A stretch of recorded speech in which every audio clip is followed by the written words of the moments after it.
Uh...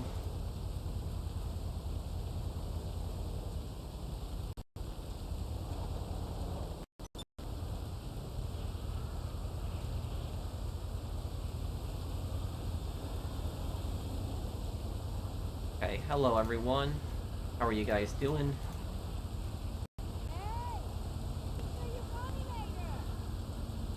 Okay, hello. Hey, how's everyone doing? I hope you guys are all having a great day today. How can we help Brandon out here? I decided to put on a different cosplay. Okay, Brandon, here we go. We're doing a Hangar sale. I haven't done this one in some time. If every GTA protagonist were in a hand-to-hand fight, who would win? Probably CJ. There's all these different fighting styles.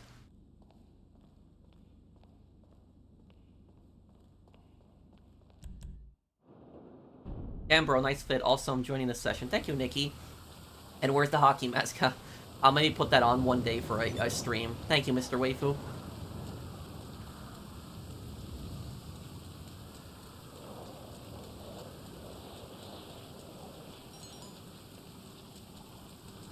Source cargo? Okay. Hello, developer, GoldenEye, E-Dog, Redneck Forge, Drifter Kids, Isaiah, okay,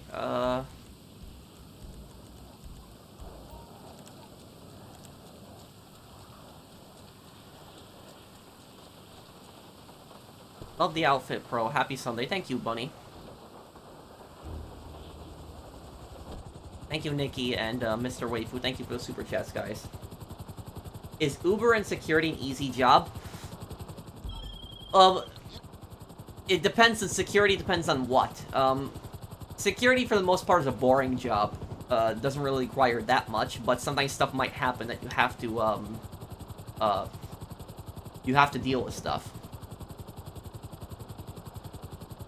And as for Uber, Uber is a very, is not a very hard job, but it doesn't pay that well. But it is a job anybody can, start doing.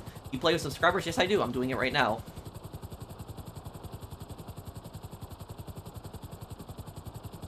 Well, they're, Dead Rising 2 off the record is just Dead Rising 2, but with Frank.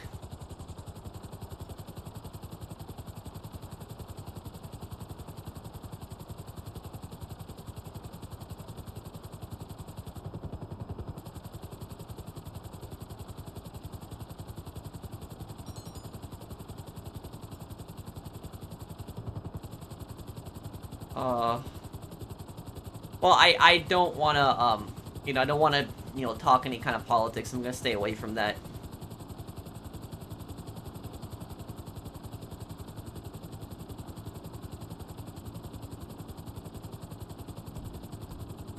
Okay. Halo TV show is canceled? Really? So I did a bit of... Okay, hold on one second. Guys, do not,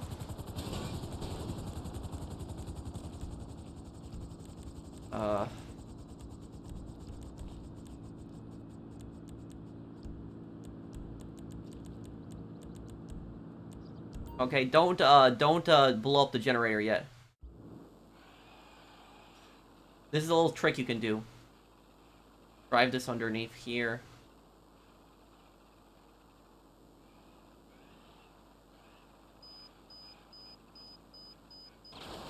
There we go.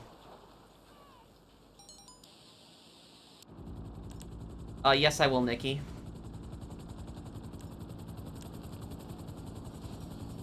The generator's up here.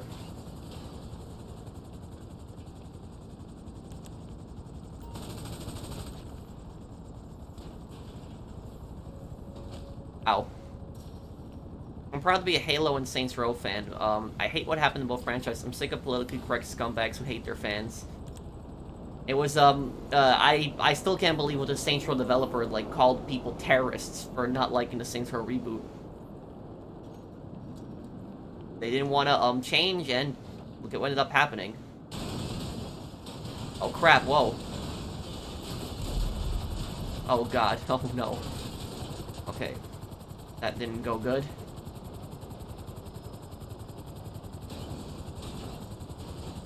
Okay, Brandon, just get get that one and get in.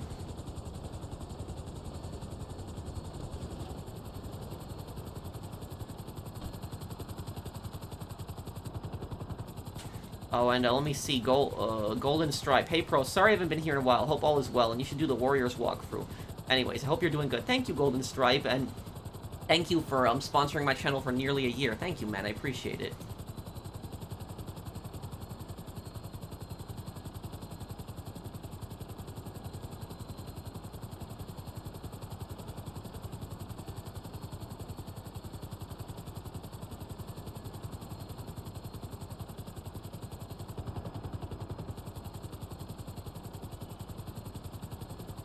Who's 343 Industries? Thank you, Mr. Waifu. What developer is that? Who do I think is ideal to play Lucky Quinn in the Watch Dogs movie?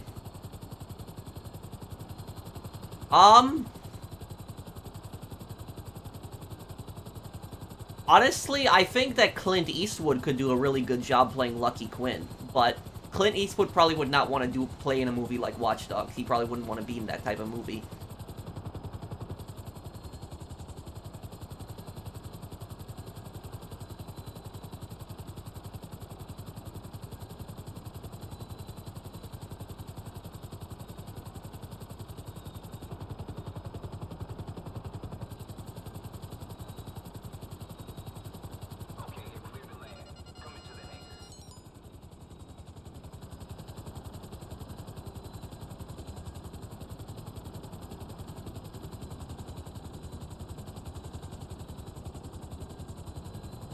You have to also remember that if they are following if they are following the story of Watch Dogs 1 in the Watch Dogs movie, they're gonna cut a lot of stuff out from the first game. So like a lot of stuff is gonna be missing because they're gonna have to cram all of that into you know, one 2-hour movie. So there's gonna be a lot of stuff in there that they're not gonna have.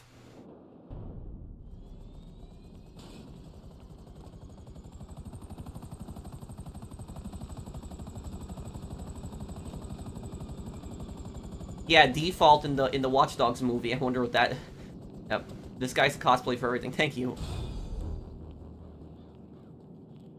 Well, we already the guy who actually plays Aiden Pierce has already pretty much been announced. The actor who plays Aiden Pierce. I made a poll on it earlier. Hold on a second. Let me just read you guys the name of the actor.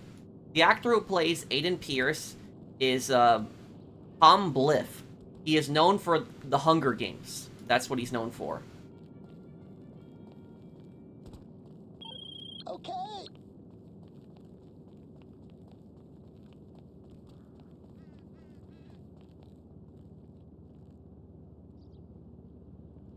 What's your question, Life with MJ?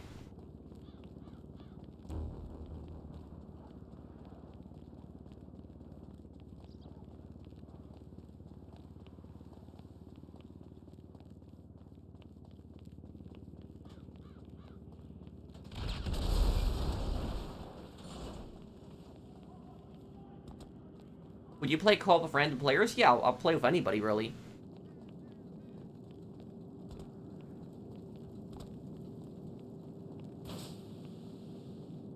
Yes, the Watch Dogs movie's in the works, yes. I agree with you, Michael Zombfected Gaming, that a Watch Dogs TV show would be better than a Watch Dogs movie. It should really be a TV show instead of being a movie.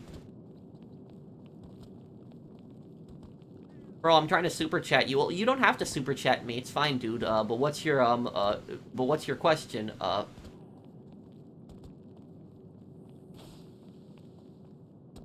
Do I play PlayStation or Xbox? Mostly PlayStation.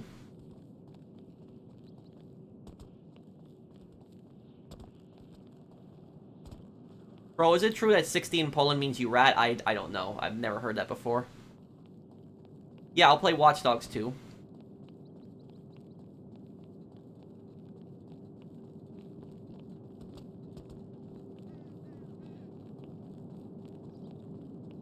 Well, World at War, the first time that I play World at War, I want to do a a solo playthrough of it. But when I do World at War like a stream, I could do, you know, co-op campaign with people in the future. I've been trying to play DMZ or other games with you, Pro, but we played DMZ just a couple days ago, dude. Though I'm not able to play though every single day. It's just like, you know, some days I'm just really busy. Some days I won't even reply to people's messages because like I'm getting so many messages at once. So it's not that I'm ignoring people, it's just that I've just gotten so many messages, comments, people even on Twitter messaging me, so there's just like, I get like, you know, so many messages in a single day that it's like impossible for me to get back to everyone right away.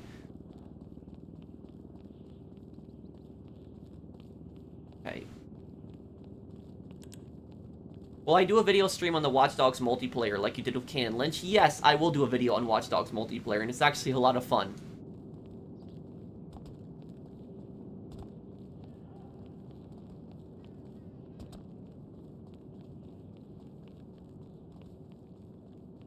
Okay, it just feels put. I understand. What do you mean? You ignore people, don't lie? No, I don't ignore people because I would have ignored your comment, but I didn't. Why is there many weird games on the PSN store? Are you talking about like those jumping noodles games, like those games that I like, that I played? Is that what you're talking about? Palm, thank you for the super chat. Brandon, what's going on? Are we sourcing more crates?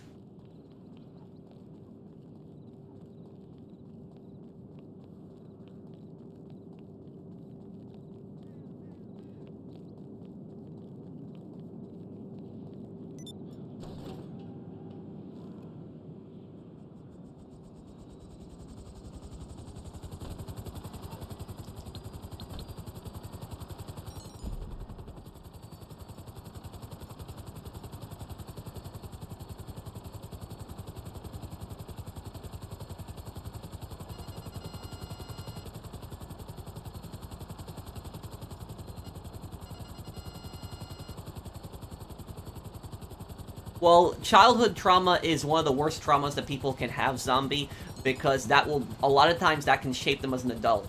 And so a lot of sociopaths, for example, have a very traumatic childhood.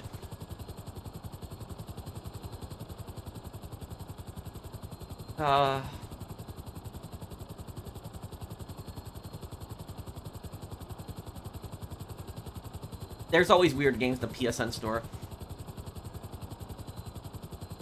No, I can't give any time at the moment right now, Golden. I'm just busy with a lot of stuff this week coming up.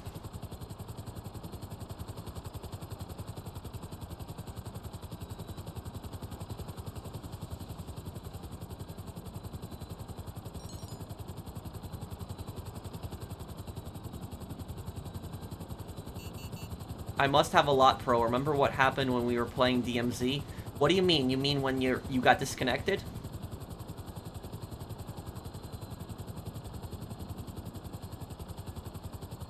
Thanks for Reboot was very much cringe.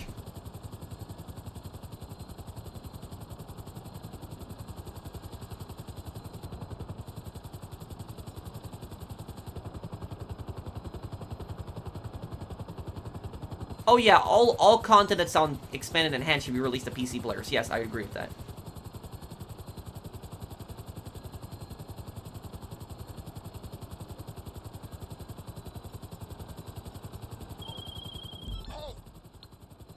Wait, so you didn't get disconnected? What happened?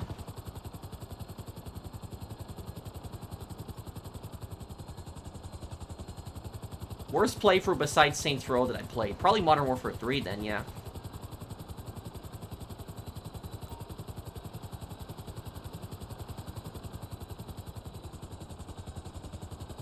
What is the shortest game playthrough I ever did? Oh. I don't know. Shortest game that I've ever played on the channel before. I have to think about that one.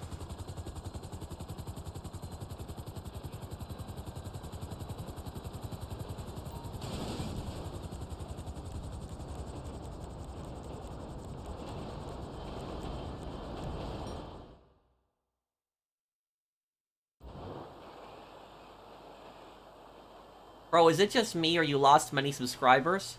Well, Oh, there we go. Oh, okay. Destroyed that panel. Oh, I tripped the alarm, did I? Oh, crap. I thought that was my bad. I would say I probably lost the most subscribers on my channel when I started playing other games. That's probably when I started losing, you know, I lost a bit of subscribers there, but... enter the lockup. Okay, here we go. But that never, I never let that really bother me, because I always wanted to do what I wanted to do. You know, I wanted to play a lot of different games, and, you know, for people complaining to me that I wasn't playing, like, you know, GTA... you know, it is what it is. But I recently hit 1,100,000 subscribers, so I finally hit that goal. Pat, do you want to talk with me and Fern sometime? Sure, Mark. Anytime.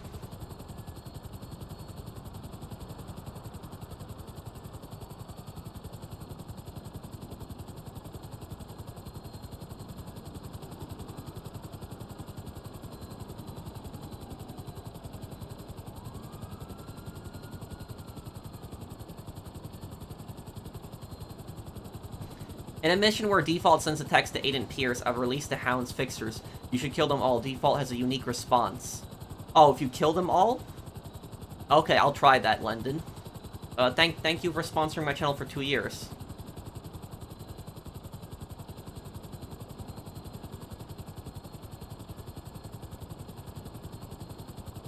Well, Ace Attorney is a very fun series to watch. Some people find it boring to play, but they like watching it.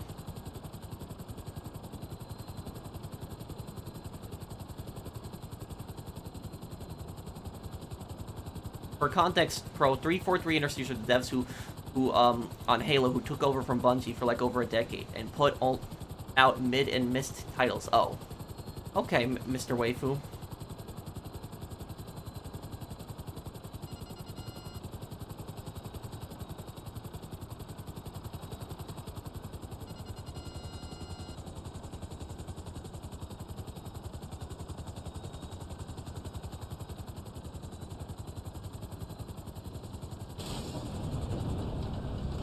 What will happen to Rockstar if GTA Online failed? I don't think anything really would have happened. They just wouldn't have as much money as they do now. They wouldn't have failed or anything because they still got plenty of money from GTA 5 single player. They even made a bunch. They even made a bunch of money from Red Dead Online, even though they gave up on it. Every Halo fan is tired or effing hates 343.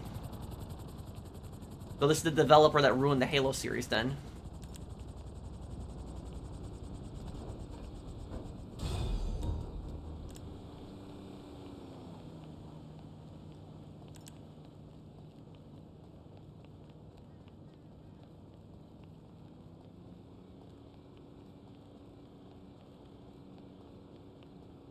What do you think of Colonel Autumn? I don't think he's a bad guy. I think he's more ruthless in just how he goes about it. I might have a video on him. I like you and admire you, professional. Please, man, answer my questions and comments, because last time you didn't answer 5 questions of mine, but I'm a huge fan. Just look at me, and for me and my replies. So what's your question, though, Life with MJ?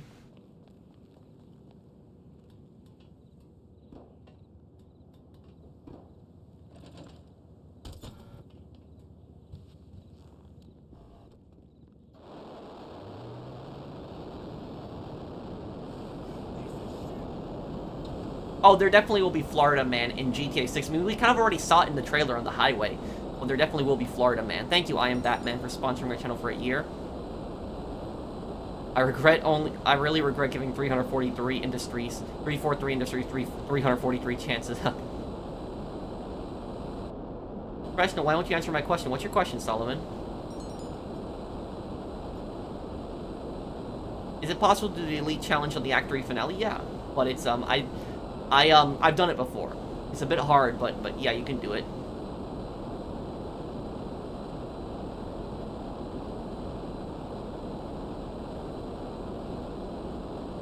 Hi, Pro. Do you think that Vito from The Sopranos affected in a good or in a bad way the view of gay people in America?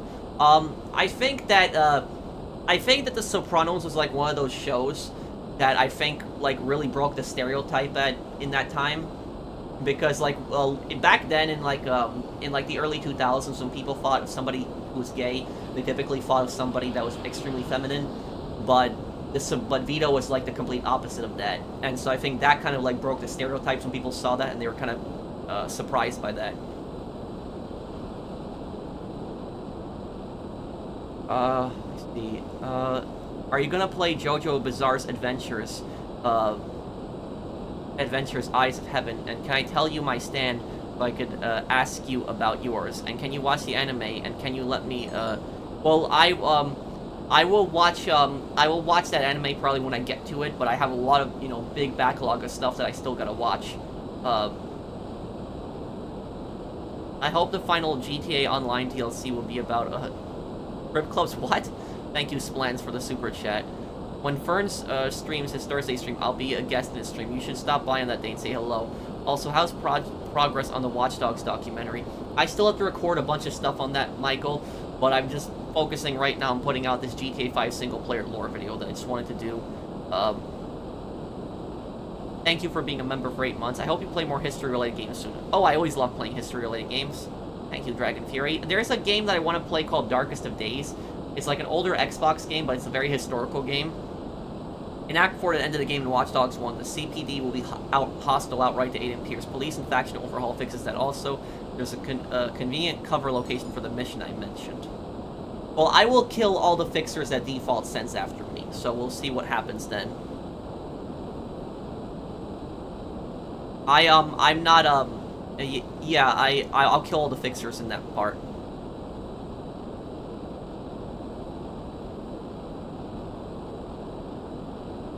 Hi, Professional. Hope everything is going good. I just got new speakers for my PC, and they're having some audio lag issues. How you doing? I'm doing good, buddy. How are you? My favorite dead PlayStation franchise that Sony doesn't care about. That's easy. The Killzone series. Killzone games haven't gotten we haven't gotten a Killzone game in 10 years.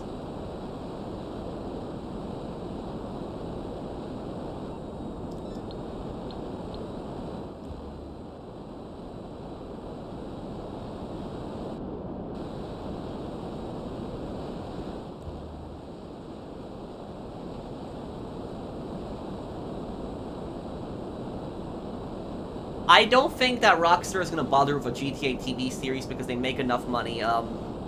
They make enough money from the games already. SOCOM, yeah, SOCOM I'd like to see another game too.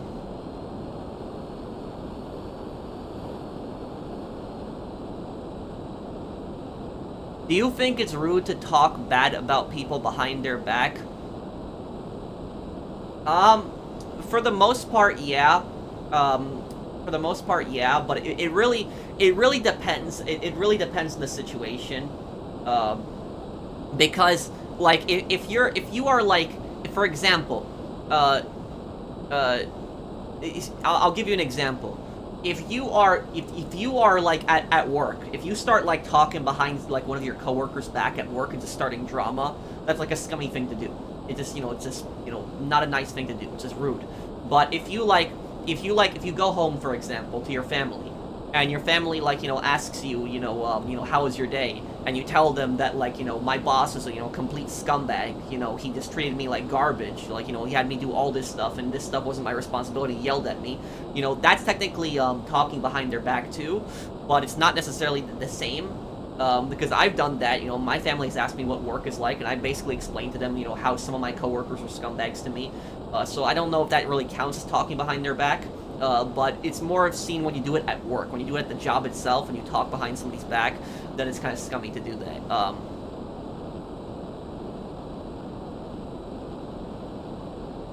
Bro, do you have a space to play with you? Also, what is your favorite food? I say sushi since it's mine. Also, what would you do to fix GTA and Red Dead Redemption 2? Well, sushi is my favorite food as well. To fix GTA and Red Dead Redemption 2, GTA, I don't think really needs that many changes. Just get rid of the Oppressor Mark II and the Orbital Cannon. Maybe add mansions to the game. Red Dead Redemption 2 needs a lot of updates. Houses, train robberies, bank robberies. It needs a huge overhaul. I don't think they're gonna let you do that, those plans. I will do SOCOM 3. That's a game that's been heavily requested. I will do that, yes.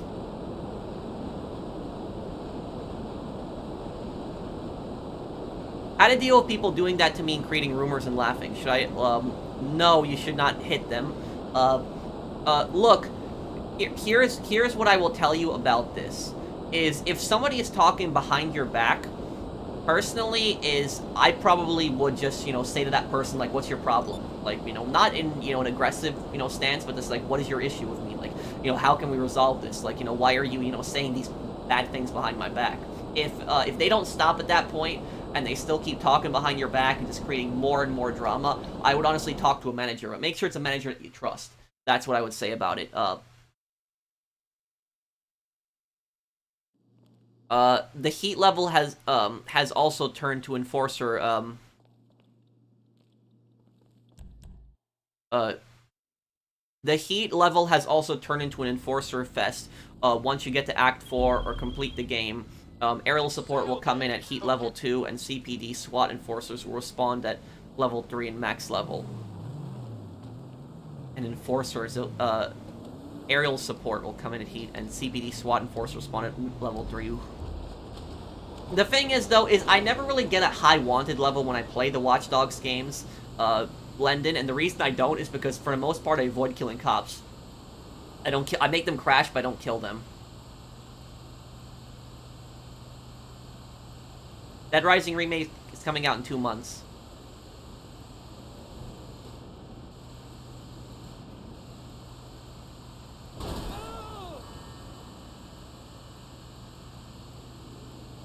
Yes, I want to be able to buy actual houses and mansions in GTA Online 2. Definitely.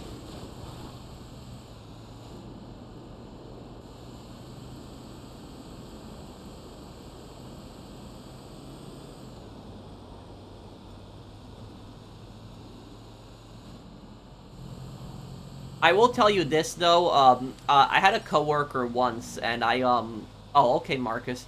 I had a coworker once, and this coworker, I didn't like them, and I didn't like them because they were just rude and nasty a lot of times. I didn't really talk bad behind this coworker's back, but he knew I didn't like him, and one of the main reasons that I didn't like this coworker was because what he would do is, I would work with him on overnight truck shifts, and what happened is every single, truck night, we had, like, basically a tradition where every week somebody would bring in food, and if you didn't bring in food, you would pay for everybody's food. So that's basically how it worked, is, 1 week, this person would bring in food for everybody, and then next week another person would, and then next week would be the other person's turn. So if you didn't cook, you would, you'd order food for everyone. And so we've been doing that for, like, for years, basically. And there was this one coworker that I had where he had basically, like, an entire wallet full of, like, cash. And he never wanted to order food or bring in food for anybody, and that's fine. That's his choice. But my problem here is that he decided to take food constantly. So whenever people would order food, he would just help himself and take that stuff, but then he would never bring in food for anybody else. And that personally irritated me a lot, pissed me off, because I felt like he was just taking advantage of everyone.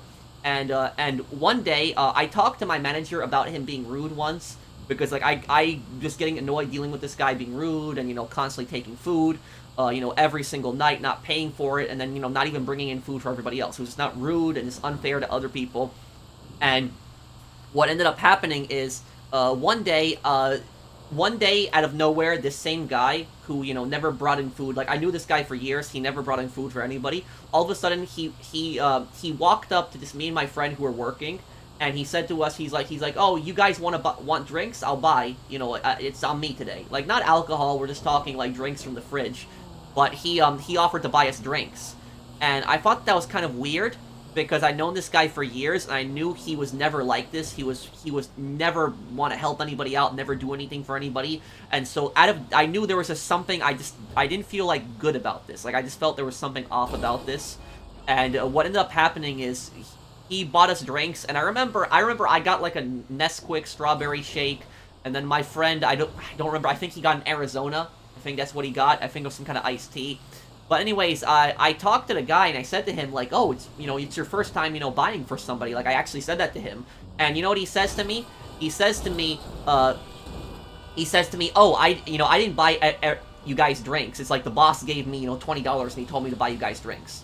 That's what he basically said. So he was such an arrogant person that he didn't even lie about that. He just was basically just straight up just said like, oh, you know, I didn't even buy you guys drinks. The boss just gave me $20 and told me to buy you guys drinks. And at that point, I was thinking like, wow, because what the boss was basically trying to do is he gave the guy money, and he was hoping that if he bought everybody, you know, food and drinks, that $20 the boss gave, that we would like him more. We would think that he changed, but in reality, he didn't change. So the boss basically, I think the boss personally made the situation much worse by doing that. And what ended up happening is, I remember my friend who I was working with, he looked at me, and he just basically said, Patrick, I'm done. And just walked out. That was it. He quit. It was it. I've seen him after that before, but I never, you know, saw him working there. So he quit. That was it. He walked out after that. And what ended up happening is, after he walked out, that guy who, you know, was always greedy, taking people's food constantly, he confronted me in my aisle when I was working, and he's like, Patrick, what is your problem with me? And I said it to him very straight up. I said, you know, Mike, you know what my problem is with you? And he's like, what? It's like, my problem is I've been working with you for years, and not once have you ever bought anybody food, not once have you ever brought anybody food, but whenever people bring food, you just happen to help yourself to it. You take people's food, constantly eat people's food, but you will never buy or bring in people's food. You know what the guy says to me? The guy says to me, so? That's what he said.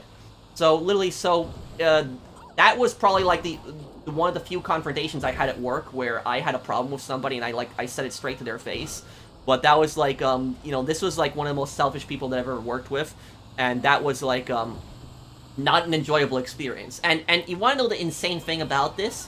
Is that retail store, I haven't worked there for 5 years. So it's 5 years.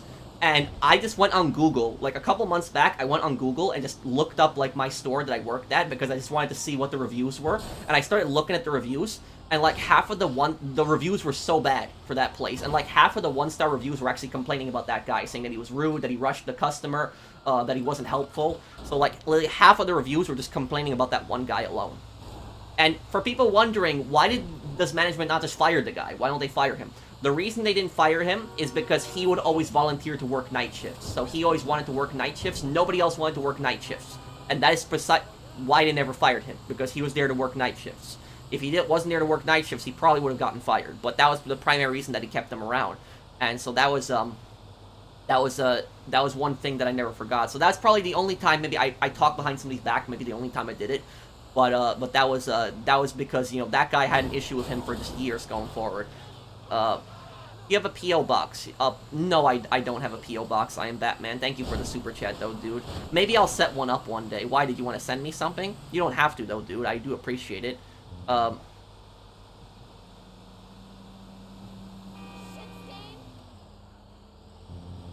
You think GTA 6 will be adult only? No, definitely not. GTA 6 is going to be M because there's very few games that are A. And if GTA is an A-rated game, it's going to lose like 80-90% of its sales. So there's no way that they will ever make the game they will never make the game, you know, adult. Not going to happen. And I think Rockstar's only had one adult game. I think it was Manhunt 2. Is that the only adult game? I think adult only. I think it was Manhunt 2. I think that was the only one that was AO on Don't get into a yip about it. Thank you, Splens. It's crazy how horrible people can get away with crap, but kind workers like me and you get punished. Yeah. And you want to know something?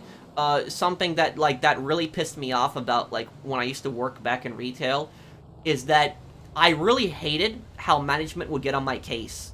Like, they would just get on my case and they would be like, oh, you gotta do this and this and this, and like, hurry up. Like, they would just rush me constantly. I was doing the best that I possibly could. I wasn't slacking off or anything. But I just hated how, like, management rushed me. But guess what? The really lazy people who didn't do anything, management never got on their case. Management never bothered them because they knew the lazy people were not gonna do anything regardless. So that's honestly what I hated about, you know, working in retail. It's people that work really hard, that tend to do most of the work. Management goes after them, pressures them, but doesn't pressure the lazy people who aren't doing, you know, their fair share. I'm gonna fucking kill your ass. I saw Dead Rising 5's leaked gameplay, and the map looked like it had a lot of vertically similar to Dying Light, and the map looked like it was inspired by Dead Island and Dying Light a lot. I have to watch some of this Dead Rising 5, leaked gameplay. But Dead Rising 5 was canceled largely because Dead Rising 4 failed. That was, the primary reason. It wasn't, Dead Rising 4 was a massive disappointment. People, and the thing about Dead Rising 4 is I remember people got so hyped for Dead Rising 4. They got so excited for it because it was going back to Willamette, and it was, Frank was coming back, so people were just so excited for it, and it's like Frank's personality was just so much different from his personality in the first game. Like, I know that, like, 15 years have passed, but, like, for somebody to change their personality, like, that much in 15 years, and it wasn't the same voice actor, which pissed people off, the characters were boring, some of the characters that were supposed to be your friends were annoying. Like, it was that one student girl that he had with him that he came to Willamette. She was annoying. And the psychopaths, like, there was like it wasn't like the psychopaths in that game weren't like the psychopaths in the other ones, and they were just boring. They were stupid. Like, they brought back the cult from the first game, and they didn't even create like a story for them. There wasn't even like a cutscene for them. It was just random cult members that was just attacking Willamette. That was just pretty much it. So that's largely why Dead Rising 4 failed. If Dead Rising 4 had actually kept the lore of Dead Rising 1, then it would have, the lore of Dead Rising 1 and the tone of Dead Rising 3. And also, I will say that I think that every single Dead Rising game is good at something. Like, the best at something. I think that Dead Rising 1, I think, has the best story in the series. So, Dead Rising 1, best story in the Dead Rising series. Dead Rising 2, best combo weapons, best, overall gameplay, I would say, probably in the series. Dead Rising 3, probably the tone, has the best tone in the game. Because Dead Rising 3 felt like a horror game to me. Like, it was just, Dead Rising 3 was, like, a lot more disturbing than, like, Dead Rising 1 and 2. Like, it was just way more brutal, it was just way more darker and grittier. There was just a lot more scenes that were just, brutal. Like, there was that one scene with Diego. Remember Diego's death in Dead Rising 3? Like, Diego's death was just gruesome, compared to some of the other deaths in, like, Dead Rising 1, for example. So, Dead Rising 3, what I liked about Dead Rising 3 is I liked how dark that game was. That's what I liked about it.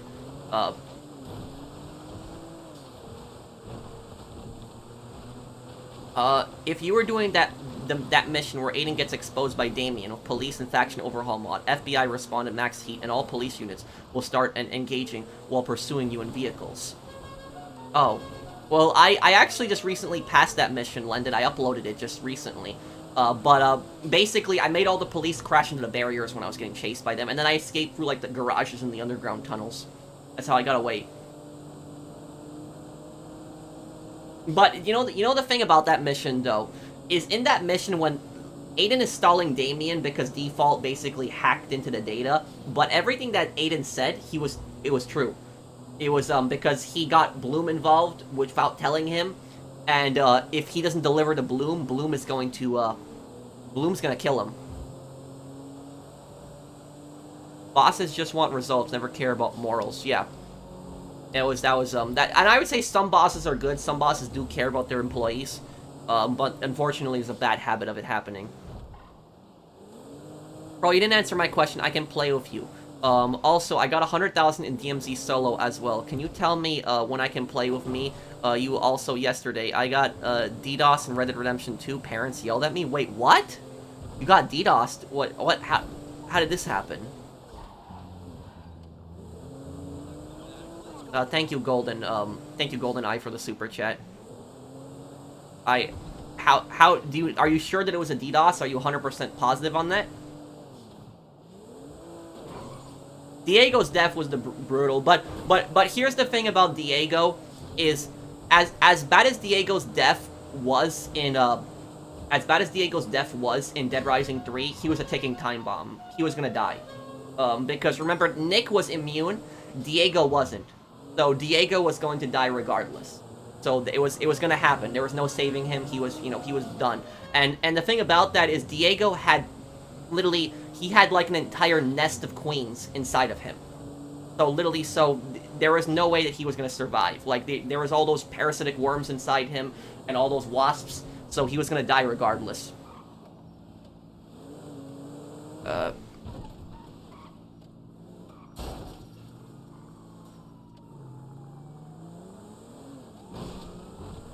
Female corrupt cop and the cowboy. I remember the cowboy in Dead Rising 3, and I also remember the cop.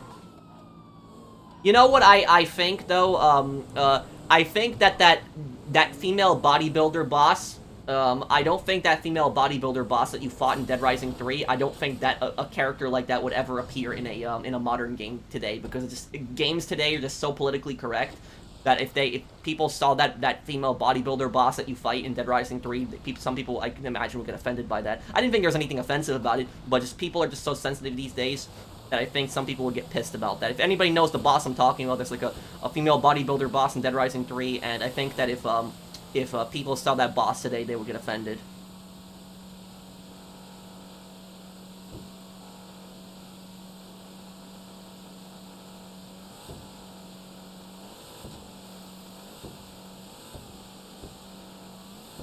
I think that I think the funniest boss in Dead Rising 3 was probably Kenny.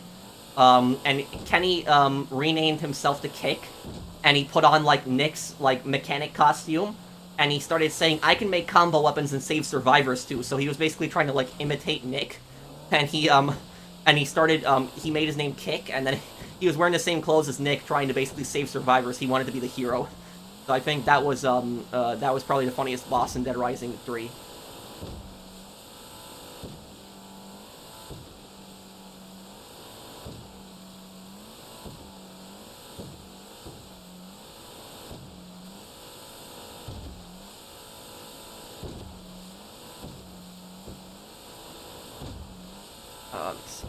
Oh, turn right here. Get this. Default is basically an annoyance in Watch Dogs 1, although in Watch Dogs 1 Bad Blood DLC, I'm pretty sure he's the main antagonist. He is, yeah.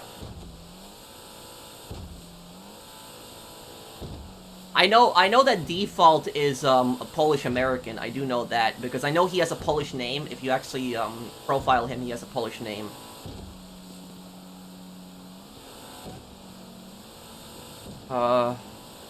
Here. I got griefed, and the guy said that I shouldn't play, then I got kicked from the game. My internet went down, he griefed me with explosive shotgun ammo. What? Well, I hope that you reported this person. Are you sure that this person that griefed you, are you sure that they are the same person who DDoSed you? Are you sure of that? What would have happened to Nick if the laser was used on him? I don't think it would have done anything. I think that the laser was meant to grow the parasite. I think that's what it was supposed to do. And and because Nick was immune, he has no parasite inside him.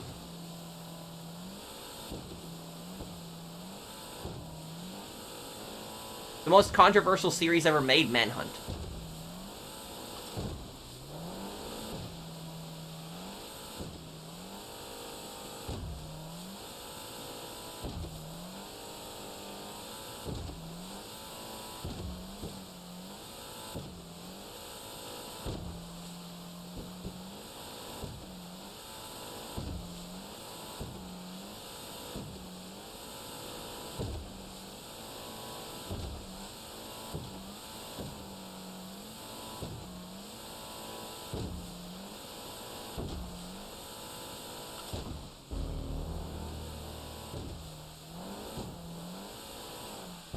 If someone talks behind your back and starts rumors about you, triangulate. In other words, divide and conquer to prove them wrong.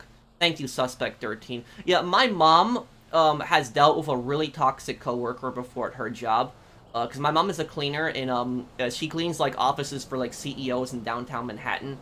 And what happened with my mom is my mom's neighbor actually works with her at the same job. So Lily, she lives, like, 2 blocks away from my mom.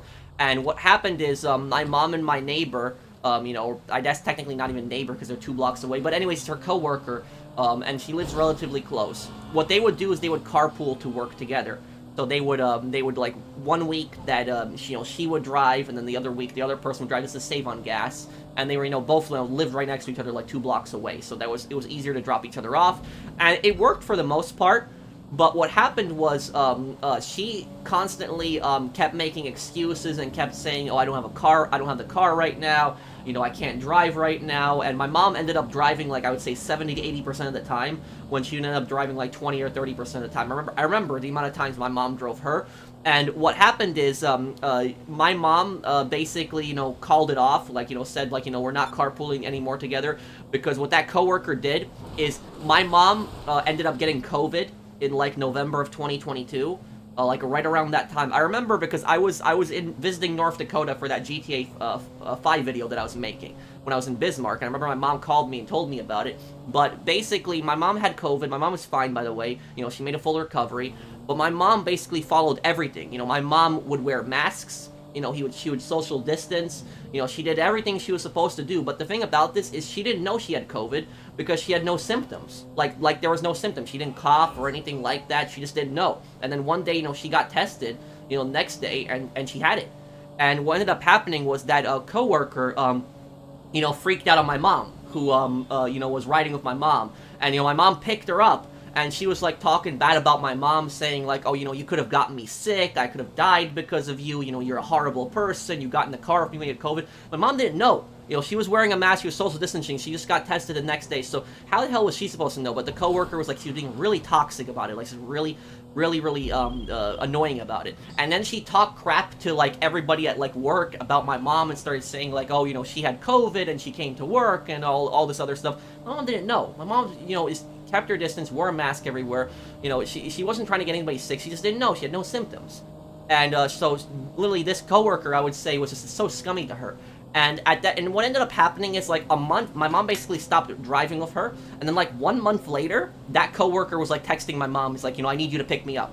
Let's go to work together." And my mom was basically like, "Nope, no, that's it. I'm not coming to pick you up." And that was just pretty much it. So, like, literally, to do something like that, to, like, talk crap about somebody behind their back and just insult somebody like that, and then text them, like, a month later, and, like, think that person's gonna be cool with you, and then ask them for a favor to pick you up, it's like, literally, you have to be a massive narcissist to piss somebody off and talk that much crap and think that they're gonna forgive you like that.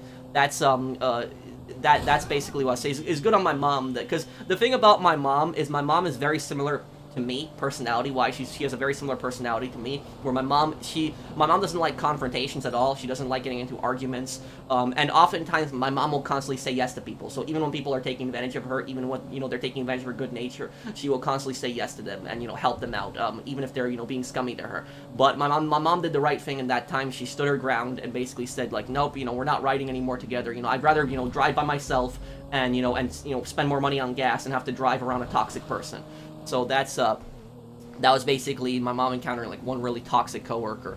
I honestly don't know, like, somebody that's that nice to you and constantly picking you up and driving you to work, like, 70 to 80% of the time, and you're only driving them 20, 30% of the time, and you still have the nerve to, like, talk bad about them behind their back like that. You have to be a real narcissist to, like, to do something like that and think that you can get away with that.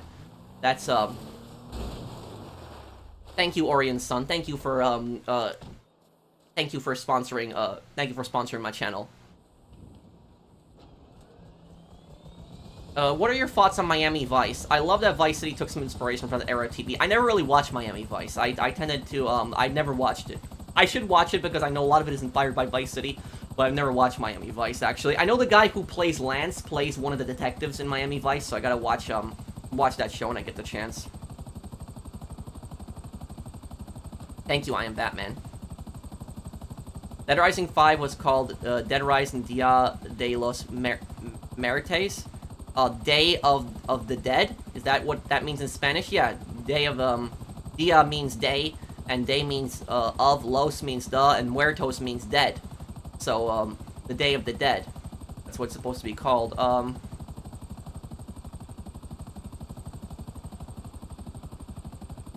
Do you think that management wanted you to mess up? Did they hate you or something?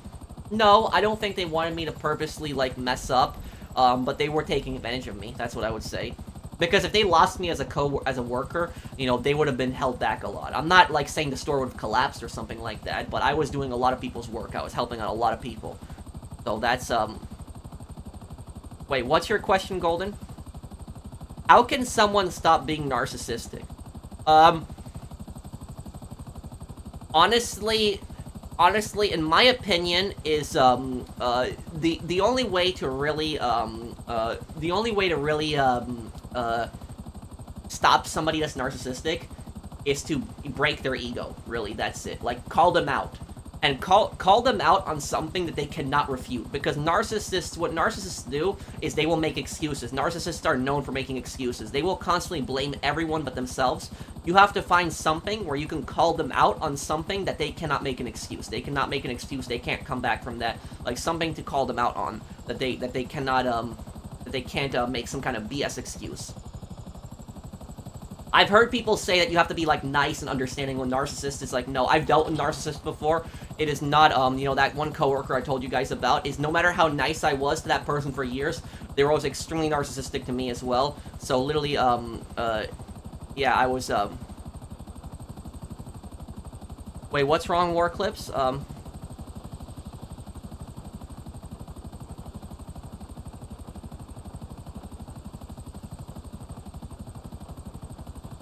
Bro, also remember when you said a word to me saying that it means group, you thought it meant, you call it to someone old, actually. I found it's a respectful way to call an older person like your father. Yeah, I asked you about that. It's usted, right? Usted is because I'm learning Spanish right now. Usted is basically how you address seniors, right? So instead of saying tú, you say usted to seniors. Am I right on that? That's what it's the word that the word you say you for, like, older people.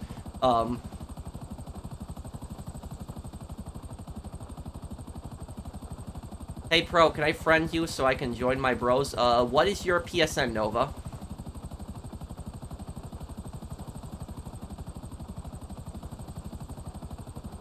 People still play this crap? Hey, GTA is not crap. It's a lot of fun, Christian. And here's the thing is, when you have a great lobby, when you're actually playing with people that are nice, GTA can be a very fun, you know, game. But, you know, last night, you know, me and my friends, we were, you know, we were role-playing like a biker gang. You know, we were dressed up as bikers. You know, we were driving around, like, doing MC contracts, writing information. It was really fun for the most part. But then, you know what ruined it? What ruined it was some idiot that came out of nowhere with an Oppressor Mark II and just destroyed the immersion, blew us up. He literally blew us up when we were driving down the highway, and literally just ruined the entire immersion of that. So that's really what I will say about, yeah, that's what I'll say about it. Usted is a fancier way of saying you. Oh, okay. Do you think people will get offended by Family Guy 2010, 2000 jokes now in 2024? Yes. You know, people get offended by just, you know, so much stuff. I remember, like, when I was a kid, you know, when I was a kid, for example, everybody would say, I don't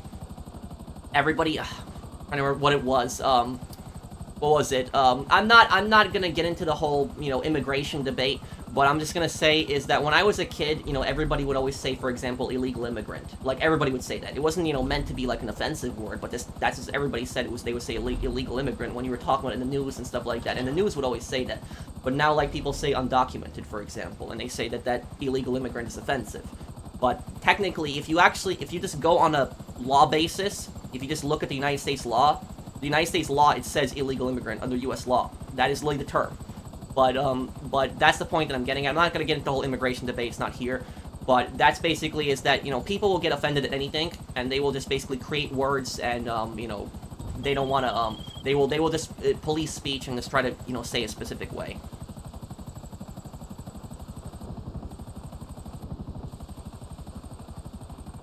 No, I don't hate anybody for their politics, Bio. Bio, if I'm reading your name correctly.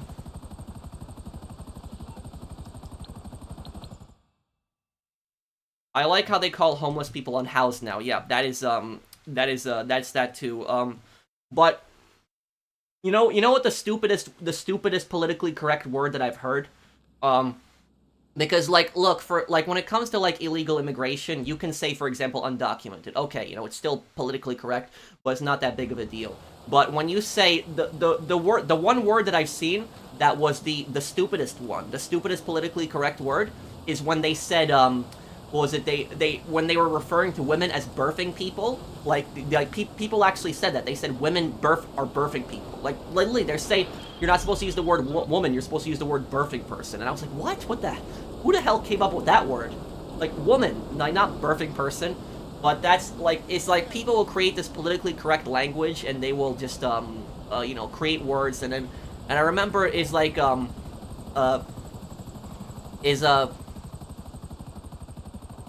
bro, my classmates called me a border hopper. I'm sorry that your classmates did that to you. Your classmates are idiots. Don't listen to them. Ignore them. Don't listen to those people.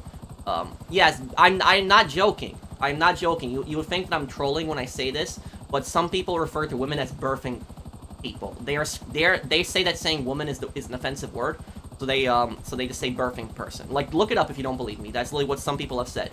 So that's how stupid the politically correct language has gotten. But also there's that other, you know, word where what was it? Latinx. That's what people are saying now, like these days. And like I looked it up, and only like 3% of like Latino people actually use the word Latinx. So like I don't know where that word came from, Latinx. That was that's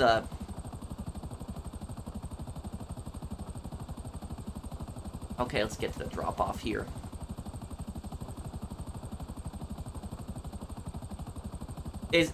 I will just say is that the politically correct language has just gotten out of control a lot of times, and it's just too much. It's just too much. It's the political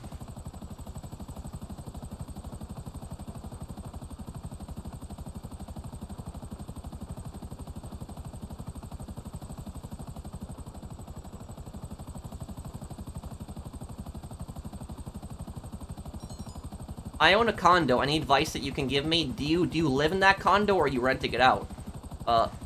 Thank you, Nikki, for the super chat. We can save those terms for Saints Row Reboot 2. No.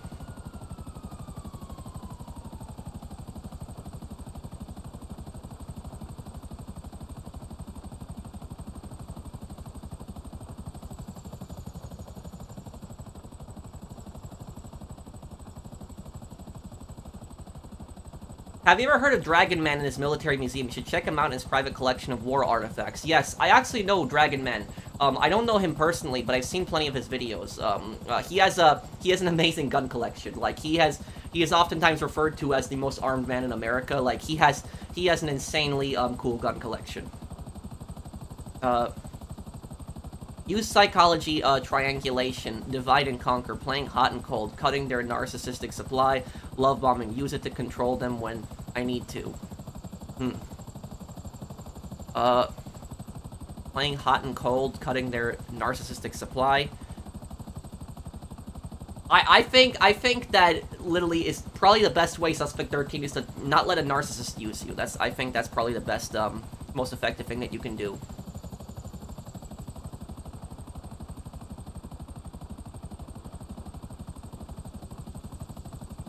Oh, I'm sorry. If I own a condo. I'm sorry, man. I was reading that too quickly. If I own a condo.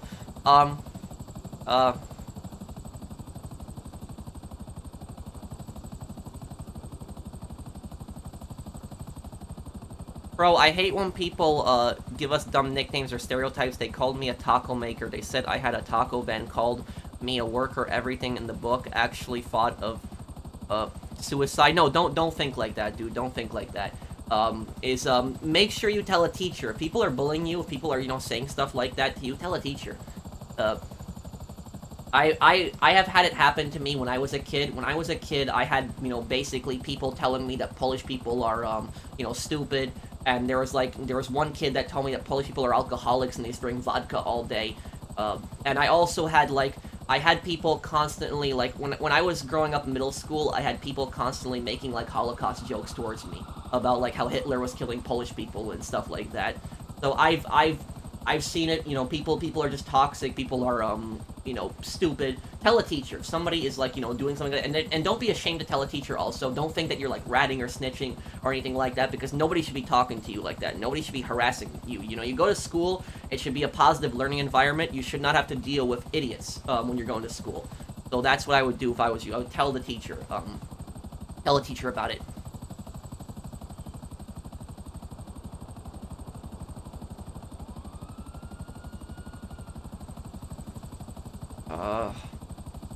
What about your question, Nikki? Condos can be a good and a bad thing. Because it really depends on where. Like, my mom, she wants to buy a condo. Because my mom, what my mom wants to do, and my dad, he's not sure if he wants to do it yet. My dad is, like, very, you know, arguing about this a lot. But what my mom personally wants to do, my mom wants to sell her house in New York. And, the house that she has in New York, her house is, like, close to $1 million. And my mom's house, this is not a mansion, by the way. I know people are thinking $1 million, your mom living like a mansion or something. This is not a mansion. This is a 1950s middle-class home. That's basically what this is. But it's because the housing prices are just so out of control in New York. So my mom, what she wants to do is, my mom, when she retires, because my mom's going to retire in like a year or two, she wants to sell her house, and she wants to basically use that money to buy like a really nice condo in Las Vegas. That's where she wants to go, is Las Vegas. So like, we're not talking like a penthouse or anything like that, you know, not like that to that degree, but she wants this to be like a really nice, you know, condo, and she wants to live on the Strip. That's where she wants to live.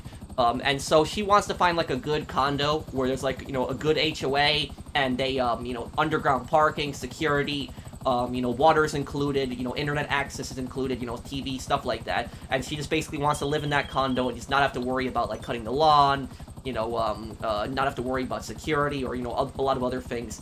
And she wants to chill the rest of, you know, rest of her life, her retirement in Las Vegas. I don't know if that's necessarily a good idea. That's what my mom wants to do personally. But some condos can be good. Some condos, you know, will provide you great service. But other condos, the amount that they charge you on the HOA, you know, the maintenance fee, is just so much, it's not even worth, you know, getting the condo.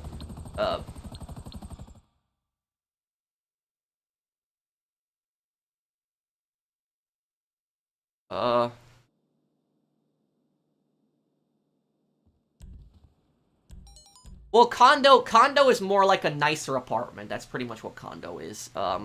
It's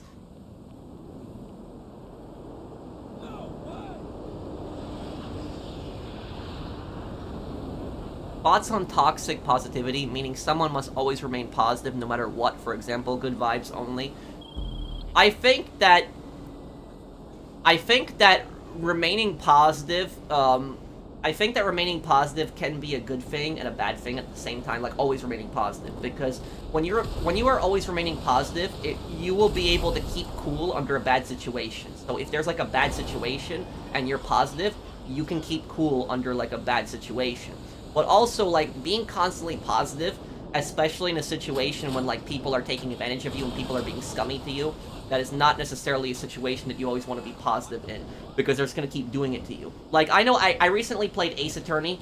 I don't know if you guys have played, like, seen the recent part of Ace Attorney that I uploaded, but it actually answers this question perfectly. And, basically, like, the, Trucy's Magician Handbook states that an entertainer is always to have a positive, you know, a positive view no matter what, no matter the situation. And no matter how bad her trial got, for the most part, Trucy kept a really positive attitude. So she was framed for murder. She was falsely framed for murder. Everybody was being, you know, a horrible person. They were accusing her of, you know, being a killer when she didn't do it. And despite all that, she still kept a really positive attitude for the most part during that. So I would say, so keeping a positive attitude is always is both a good and a bad thing. You know, because it'll help you, you know, stay positive through, you know, tough and bad situations. But also is having a positive attitude at times, people can take advantage of you because they see how you're acting. They're just gonna keep, you know, they're gonna keep taking advantage of you. They're gonna keep, you know, trying to piss you off. Now that Biden has dropped out of the election, you and Fern have less competition. Everyone vote for professional Sheep Taco Man for president 2024. Thank you, Own Titan. Literally, I will tell you guys though is that even if I if I even manage to somehow get near the presidency, like I'm only 30 years old, which I would need to be 5 years older to be the president. But if I was anywhere near the presidency, like let's say that I got elected, right, and I became president, I would not survive my term. I would either get assassinated by the CIA, or they would like find some ridiculous, you know, thing to charge me with. Like they would just find something, you know, ridiculous, and they would just, you know, charge me with that, and they would just, you know, kick me out of office. That's probably what would happen if I was president, because I would do a lot of things that would honestly piss off both political parties. You know, I would do a lot of stuff that would just make both parties really angry, and literally both parties would do everything in their power just to get rid of me. Thank you, Own Titan. I recall George Carlin. He was wise, not just comedy. Yep, he definitely gave a lot of good advice. I remember him too. He would call out a lot of BS. Thank you, Dragon Fury.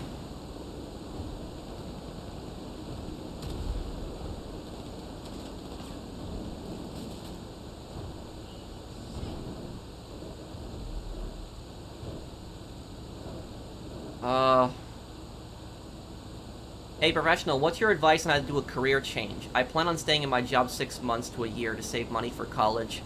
But what kind of career are you planning on doing, Seth? I would say to not, I would say not to ditch your current career constantly, unless you have a job lined up for you right away. Thanks for hanging out with us every Sunday. Lots of GTA YouTubers your size don't. Well, thank you, Mr. Tiger. Thank you for the super chat. Also want to thank you guys. Thank you guys for hanging out with me. You know, back in the day, nobody would hang out with me. The cops came to my job because Stickman drawn in Sharpie. Wait, what? Wait. I'm confused. Can you explain what you mean? Sorry, just sharing ways to discredit hurt narcissist. It's okay, Suspect 13.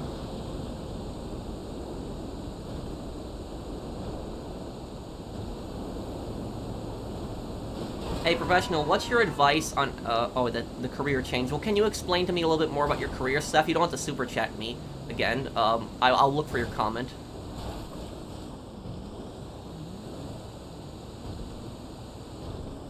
Bro, the guy who called me that, he gave me a note to say to the, school to say it was a different person bullied me. I gave the note to the teachers and the principal, and they did nothing to suspension, nothing. If that is the situation, because I've actually dealt with that type of situation before where teachers don't do anything. If that is the situation where, and let me see, you gave the note to the teachers, and did you directly hand this to the principal? Like, did you directly give this to the principal? If you know, like, if you gave it to a teacher and the teacher just said that they gave it to a principal, then if they didn't do anything, go to the principal directly. Just go to their office. Go to their office and say, I want to talk to the principal. And just explain the situation to the principal. If you know the principal is not doing anything and they're not doing their jobs, then literally tell your mom. That is, tell your mom and try to get your mom involved. And honestly, the easiest way to get the principal to crack down on the bullies, the people who are harassing you, easiest way to do it is threaten to get the media involved. That is basically what you do. Is you show up with your mom and you tell them that, you know, this person is like bullying me. This person is harassing me. I have tried to report this several times. I gave you notes showing you this. You're not doing anything about this. If you don't, we're gonna go to the media.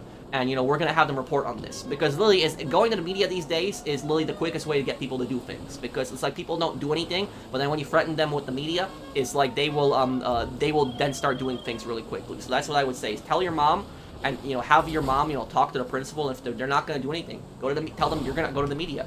And even if you don't have a media lined up, just tell them that, because they'll probably do something at that point. So that's basically it. But I will tell you is I had this one kid that was at my school, and he was like an absolutely, like, you know, terrible person, like evil kid. It was the psychopath Jake. I've told this story before, but this kid would beat so many kids up. Like, he would just jump so many kids, hurt. And I'm telling you, this kid was an actual psychopath. When I say psychopath, I mean like he was an actual psychopath. Like, this kid had no empathy, no emotion. The clear definition of psychopath. I have never seen him laugh ever. I have never seen him actually do anything good. I have never seen him be nice, even. Like, this kid was, like, evil. That's really what I would say about this kid. This is, like, a really, really, really bad kid, this kid. He would beat so many kids up, and the school failed to protect the students, because what the school would do is the school would constantly, like, send him home, they would constantly suspend him, he would come back in a week or two, and then he would jump and beat up another kid, and it was just, like, a never-ending cycle. He would steal from kids, he would intimidate kids, he would scare kids, and it was just like, this kid was so evil that what he did was he went up to a bunch of kindergartners and he even told them that there's no such thing as Santa Claus. That is how ruthless this kid was. Like, this kid had no empathy. He was just a, really, really, really bad kid. And constantly, they would just send him home. They would constantly, suspend him for a week or two. He would come back. He would beat more kids up. The entire school was terrified of this kid. And everybody knew the teachers were doing nothing. I was the one who finally gave him the biggest suspension. Because I saw him, jump a kid. I saw him come up behind a kid, and the kid he came up behind, he hit him in the back of the head, like, really hard, where I never seen somebody go down like that before. Like, this kid nearly died. Like, he punched him so hard in the back of the head, that could kill you. And this kid, this psychopath kid, was a big kid also. And this was not like a fat kid, this was a muscular kid. So he was in shape. And so he could literally, there was nobody really that could beat him in a fight. Like, he worked out a lot. There was really nobody that I could imagine could actually beat him in a fight in that school. But he beat up so many kids. And this one kid, and the one kid that he actually punched in the back of the head, I actually didn't even like that kid, the kid who he punched in the back of the head. That kid actually harassed me before. He said racist things to me in regards to Polish people, and that kid even, pushed me once, knocked me to the ground before, like months before that. But despite me not liking that kid who he beat up, that didn't stop me from basically just going to the assistant principal and telling them what had happened, and it was the only time I ever told on anybody. I never told on anybody ever before, ever. That was the only time I ever did it, because I was honestly sick of that kid. I was sick of him just terrorizing this school. I was sick of him just everybody's constantly feeling unsafe, him doing horrible things. I guess they took my the school probably took my statement much more. They took my statement much more seriously, because I was always a good kid. I wasn't like a snitch or anything, but I never like caused problems. I always behaved. I never did anything bad. I never got in trouble. I never got detention. And so I guess when I made like a written statement against him, and so I guess they took that pretty seriously. They threw him out of school. I never saw him again. So I don't know if he came back to school like the next year, because that was 7th grade. So I don't know if he came back in 8th grade or anything. I don't know what happened to him, but I never saw him again after that point.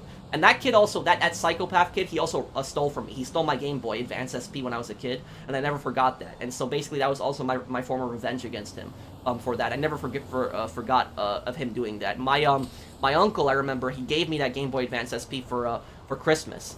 And my uncle, he passed away a few years after that. He had a heart attack. And, like, I never told him that my Game Boy got stolen, because I thought it would break his heart.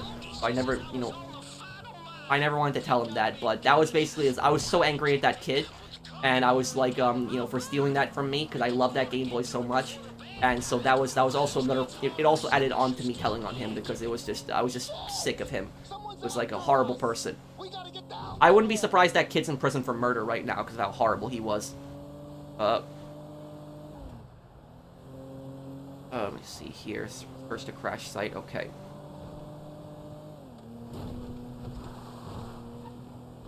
Missed my super chat? I'm sorry, Sir William, let me check. The cops came to my job, asked Stickman draw inspire. Well, what do you mean, Sir William? What do you... I'm a bit confused by your comment.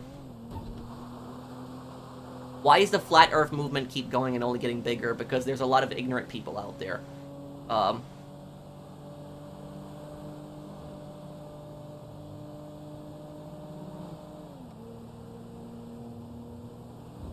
Here.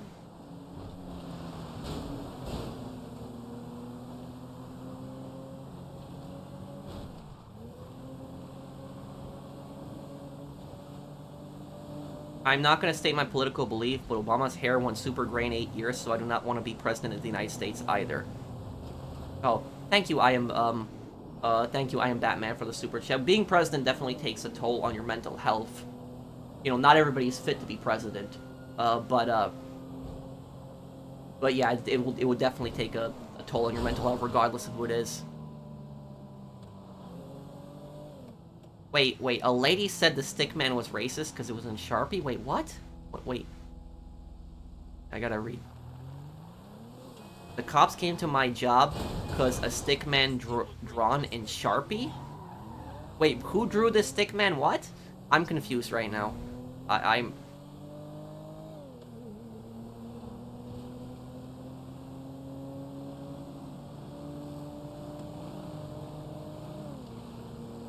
They changed what bullying means. Things that were assault back then are bullying now. And if they try to take you out while in office, you're doing good. Manhunt, Bully, or L.A. Noire, what sequel? I will also say this, is, do you know one thing that schools made a giant mistake in? Like a really big mistake when it comes to bullying, Peter? Is that schools do not allow kids to defend themselves. I think that is the worst mistake that schools could have made. Because years ago, like decades ago, this was even before I was born. Like, we're talking like 70s, 80s, like around that time period. If a bully assaulted you in that time period in a lot of schools, if you fought back against the bully, the bully punched you, you punched the bully in the face, you wouldn't get in any trouble for that. A lot of schools back then in the 70s and 80s. But now today is so stupid, it's so backwards, that if a bully attacks you, punches you, and is like trying to beat you up, and you defend yourself, you hit them back, you knock them to the ground, you are going to get the exact same punishment as the bully. You are going to get the exact same suspension. It's almost always going to happen like that. It was like that in my school. In my middle school, there was a lot of fights, and if kids were defending themselves, they got jumped and they defended themselves, they would have gotten the exact same suspension as the bully. Honestly, it's just so stupid. And honestly, that has really encouraged bullies, because they know that students are not going to be able to defend themselves when they're attacked. And so I think that has personally contributed a lot to the bullying as well, in my opinion. I understand that schools don't want kids to, fight, but sometimes it's like you get cornered, somebody, is, coming at you, it's not unreasonable to punch them in the face if they're coming at you. So that's, so I don't understand, personally why schools get so pissed about that.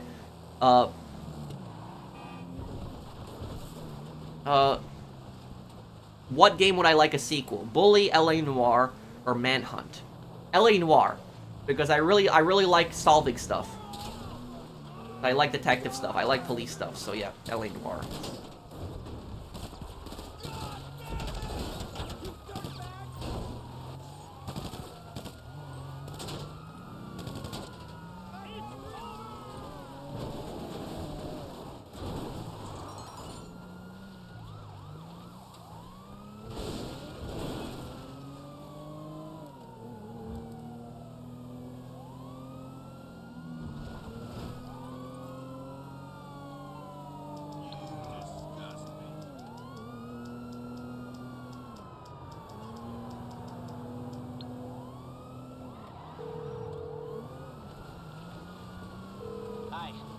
What service are you looking for?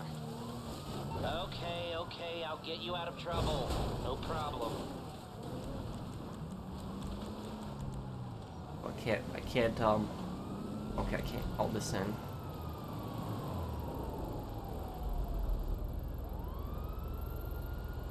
Hangar's right there. Okay, gotta go right there.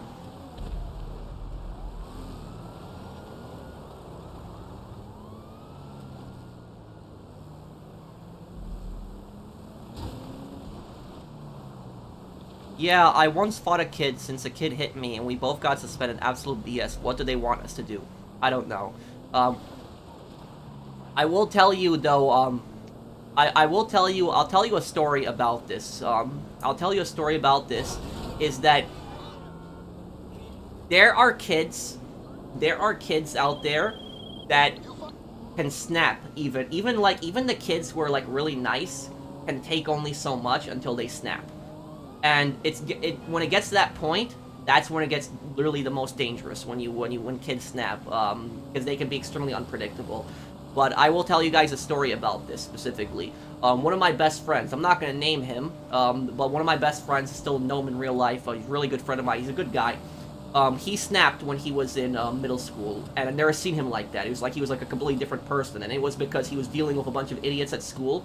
But basically, what happened was, about my friend, is what he would do is he would hang out with with this one kid who was basically a troublemaker. Like the kid wasn't like a bully, but the kid he hung out with was like would constantly like insult teachers. Like he never really harassed kids. This other kid, but he would like insult teachers, he would steal stuff, stuff like that. And so my friend, he was kind of hanging out with the wrong crowd by hanging out with this guy. But about this guy is what he and this guy would do is they would typically go into like a CVS, and what they would do is they would just steal stuff. They didn't steal stuff because they were like poor. They stole stuff because they were like kids. They were like 12, 13 years old, and it was basically like more like a rush for them, and they just wanted to see if they could get away with it. That was just pretty much it. It was like they just liked doing it. And what happened was that one kid that he hung out with, what he did was he took like 10 of those watches, like those watches you go into CVS that are like $10 each, like those $10 watches. He took like 10 of those watches and just threw them in his bag, which was like over $100 for watches. And what happened was when they were walking out of the near the metal detector, because CVS's back then had security guards. Today they don't really have security guards. Back then they had security guards. And what happened is the metal detector was going off, and it was his bag. And the security guard tried to stop both of them. That one kid that put all the watches in his bag, he ran off. He ran out the door, left him there. And then basically it became a tug of war for the backpack. And my friend basically let the backpack go, and he just ran away. He ran out the door. The other kid didn't help him. He just ran out and left. And what ended up happening was the security guard actually came to the school because he had his school ID in the bag. And he got suspended over that. Now, here's the thing is, my friend, he got suspended, but guess what? Even though the other kid left him there, he didn't rat him out.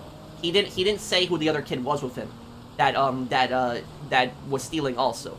So the other kid did not get any kind of punishment. He didn't get caught over that.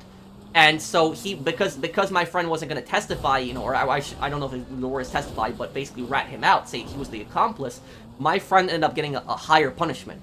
He got a stricter punishment. He got, a much bigger suspension because he wouldn't rat the other kid out. Now, this kid, you would think that if you were involved in something like a crime with somebody, right? And the other person got caught, and you didn't help them, and they didn't rat you out, and you got away with it, you would think that you would be thanking the person that they didn't rat you out. You would think that you would try to make it up to them. You would try to give them a gift or something like that, thanking them for not ratting you out. But it was actually the opposite with this kid. This kid was making fun of him, talking behind his back at school, making fun of him, saying that he's an idiot for getting caught, that he's stupid, all the other stuff, and laughing about it. Laughing about the fact that he got, suspended when he put those watches in his bag. So that's basically this type of kid this kid was.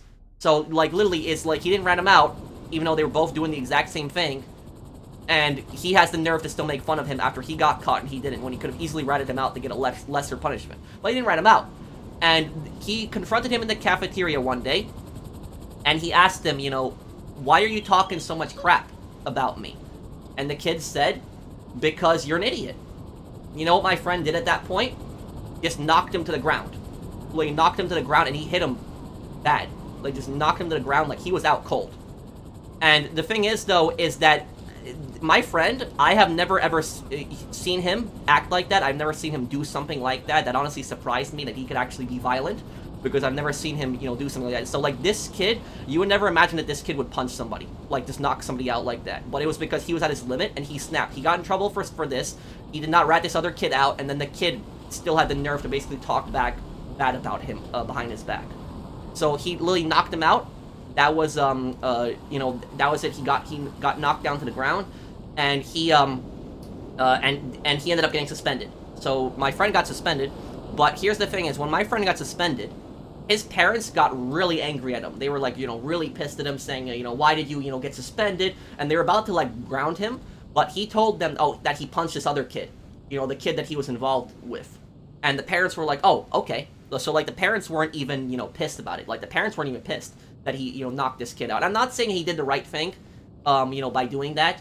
But, my friend was basically at his limit. He was, he had enough. He couldn't take it anymore. And I actually asked him about this, and I asked him, like, what made you, like, punch him out like that? What happened exactly? And he told me that he just saw red and was just absolutely furious and angry, and he doesn't remember what happened. So he doesn't even remember punching the kid, knocking the kid down. That's according to my friend. He just says he saw red, and he just, punched the kid. So the point that I'm getting at is that even people who are traditionally nice can snap. When they take this too much, everybody can snap. Every single person can. Even the nicest people can snap. And so people have limits. But that was basically and here's the thing is my buddy after he did that, he never hit anybody ever again, ever. Like that happened in like 2007 2008 when that happened. He never hit anybody ever after that. He has never done that ever. He was actually very scared that he managed to do that. He was scared for himself. He thought that he was like becoming a different person. He was like really terrified of that. But he like made a promise to himself that he's never gonna hurt anybody, even after how angry he gets.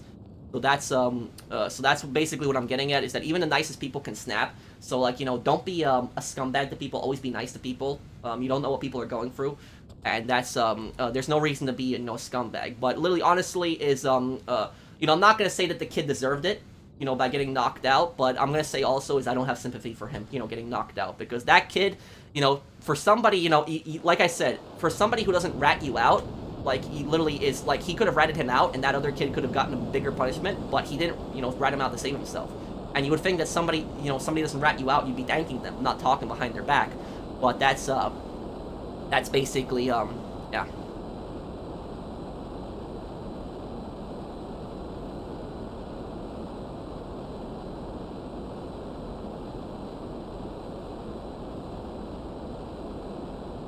Or I'll do a playthrough of the Splinter Cell. I'll do a playthrough of it one day, yo.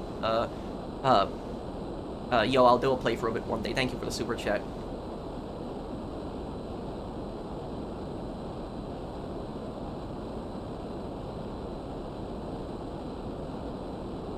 Two girls were chasing a scared girl at my school, and the two other girls did not get into trouble. But the other girl jumped one of the girls in my school. She got suspended for a month, but the bullies didn't. What?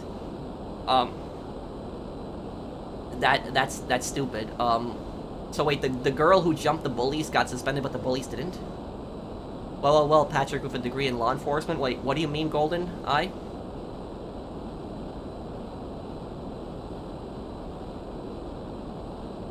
Bro, I once snapped. I beat a kid picking on me who was saying racist and mean things, spreading rumors. I beat the guy and spit on him. Well, look, I don't know what your situation was. What I would say is that just try to always ignore these people. Try not to let these people get to you, because when you're really angry and you snap, you can do things that are going to make you regret it. Like you can do permanent things that you will not be able to take back ever, and that is literally the part when people ruin their lives. And so that's what I would say is, even if the person is being a complete racist scumbag to you, just try to ignore them. Don't give in to the anger. Because if you give in to the anger, you might do something that you are going to regret for the rest of your life. Like, if you remember that case in L.A. Noire, the case early in the game with, what was it, Mr. Calhoun? When Mr. Calhoun shot he shot the guy at the shoe store. I forget the guy's name that died at the shoe store. But basically, he shot the guy at the shoe store because the guy was, saying like a bunch of racist, nasty things to him, insulting Jewish people, insulting his religion, just constantly harassing him, harassing his business.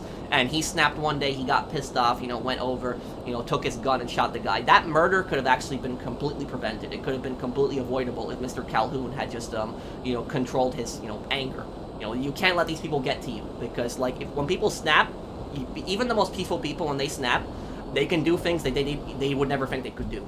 And so that's what I'll say about it, is I know sometimes it's hard to control your anger because you deal with, racists, you deal with scumbags, but it's the best is if you try to control your anger, because you might make a mistake that you are basically going to regret for the rest of your life.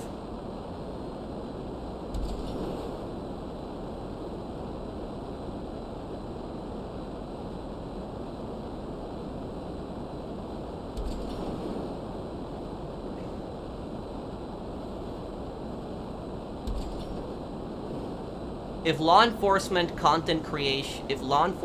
landlord, or content creation was out of the picture, what profession would you be in? I think that's easy. I probably would be into gunsmithing. I probably would be in the firearms industry, because I've always liked older firearms, like surplus firearms, and I've always been fascinated on how they worked. And so one of my friends I know is getting a degree in gunsmithing. That's probably what I would have done if I wasn't in didn't do a degree in law enforcement, or wasn't a landlord, or did YouTube for a living.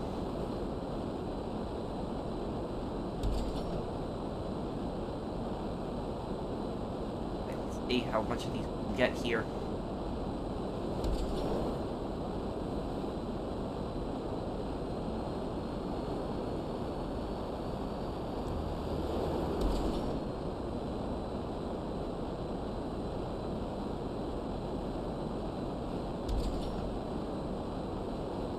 Bro, read Zom super chat. Okay, take a look at it.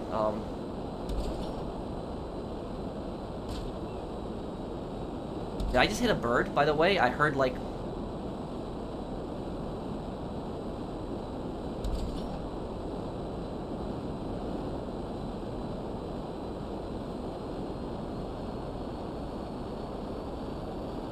Wait, did I read his super chat? Or was there something I missed? Did I read it already? Or...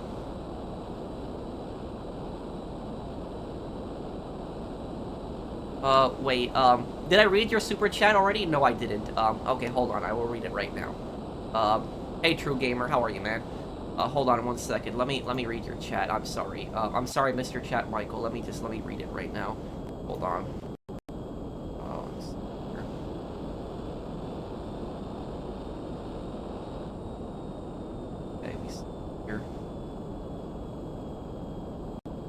Pat, you should play Call of Duty World at War Final Front's PS2 game. I actually never played that one. I could look into that one.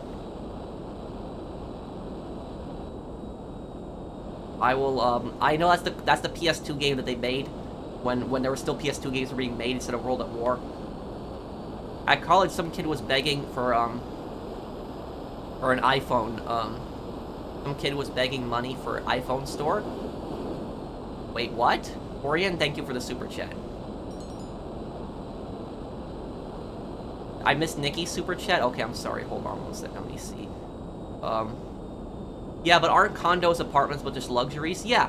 I mean, a condo is basically a nicer one. But look, if you have a condo, Nikki, make sure that the HOA is not, you know, is not so expensive where where it's just too expensive to live there. I would say, because some HOAs just too expensive to live there. It's like some HOAs are so expensive, it's like the equal to basically paying rent for that same type of unit. Bro, you want to do a heist? Sure, I can do a heist soon.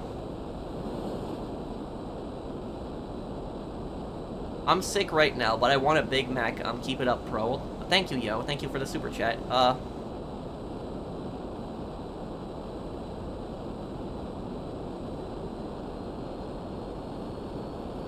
Bro, you were talking about Russian guns in DMZ. Remember, Pro, the RPK? The RPK is one of the few guns in Call of Duty that's actually the full name of the gun.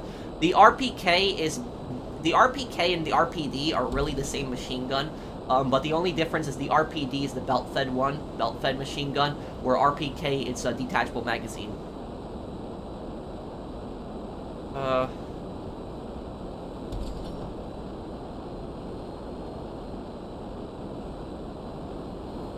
People who think San Andreas is the greatest GTA are white kids who want to be from the hood. Prove me wrong. What? Oh, okay, it's just like, I don't know how to respond to that. I think that San Andreas has the best map in the series. It has, yeah, I think San Andreas is the best map in the series. Because of the fact it has 3 cities, Los Santos, San Fierro, Las Venturas. It has a desert, you know, forests, you know, mountains, fields. You know, it has a military base, too. Yeah, I don't know how to respond to that comment. I don't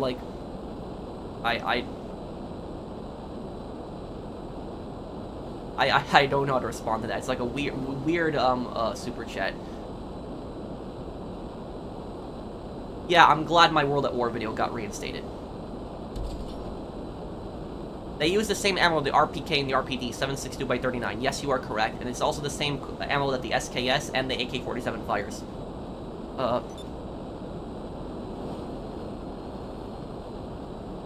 Do I think Cliff from Dead Rising 1 is one of the most tragic psychopaths? The man was a Vietnam War veteran who suffers from PTSD, lost his family to the zombie horde. I think Frank did end his suffering. Yeah, Cliff has a very sad story. And also, the thing about Cliff is, Cliff was not... I don't think that Cliff was a regular soldier in the Vietnam War. I think he was a Green Beret. he was some kind of special forces in Dead Rising 1. It's not explained exactly, but I think he was some type of special forces during the Vietnam War. And about Cliff is Cliff was most likely tortured during that war. That's probably what happened to him. A lot of the people that tend to have the worst PTSD in the Vietnam War are people that typically went through torture, or they saw somebody really close to them die.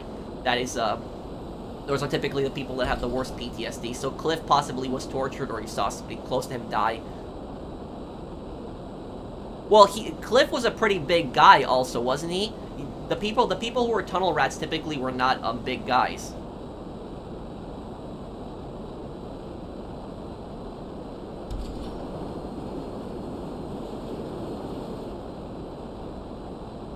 Patrick Super Chat, please focus. Let me see.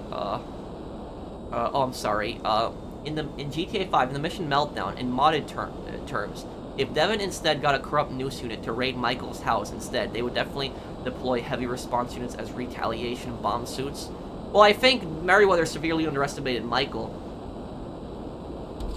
But yeah, if he got a corrupt noose unit to do that, Michael and his family might have actually had to skip town because of that. If they had, because if Michael killed a bunch of noose units at his house, that would have been really hard to cover up.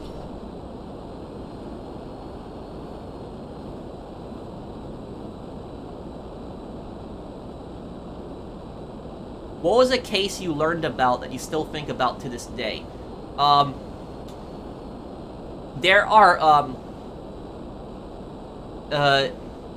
are, what's it called, I'm thinking right now. Cases that I still think about to this day. There are 3 really disturbing cases that I've never forgotten. I remember I watched documentaries on them.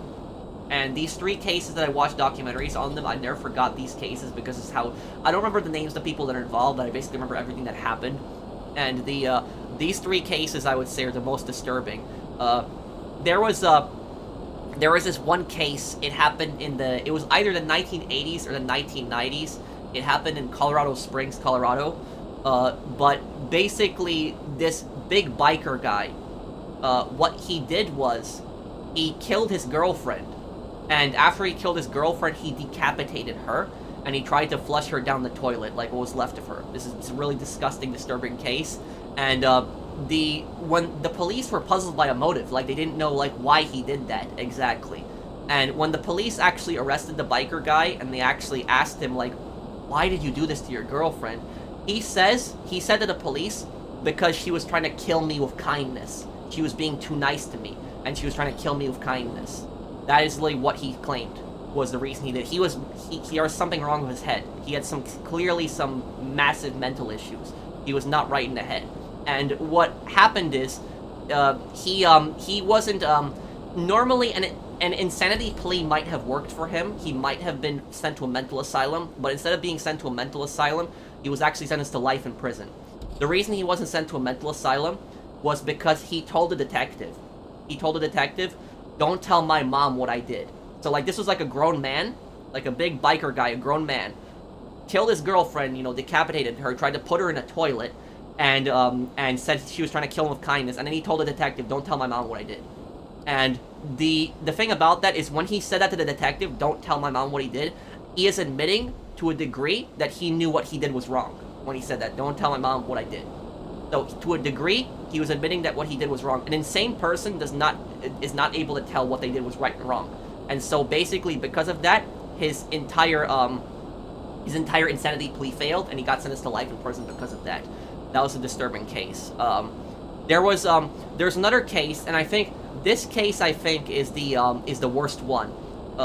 There was a case, I think this happened in the 1970s. I think this was in Texas. But basically, there was this guy. He took his son and his daughter trick-or-treating for Halloween. When they got back home, the child, woke the dad and the mom up, and the child was sweaty. The child was sweating, and he said that he doesn't feel too good.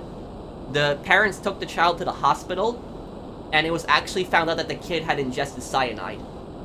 So it was not curable. The kid was gonna die. So he literally took poison, he died. There was nothing they could have done. There was poison in the candy.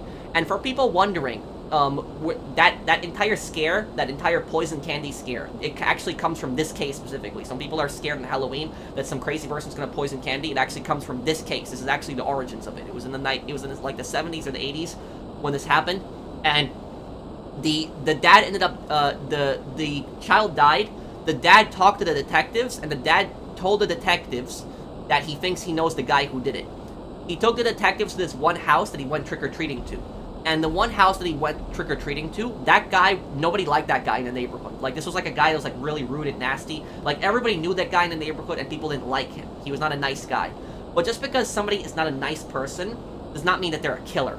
And basically is, if you want to know who did it, who poisoned the child, it wasn't that guy. It wasn't that guy at that house. It was actually the dad. The dad actually poisoned his son. He gave his son cyanide in the candy. And he tried to poison his daughter as well.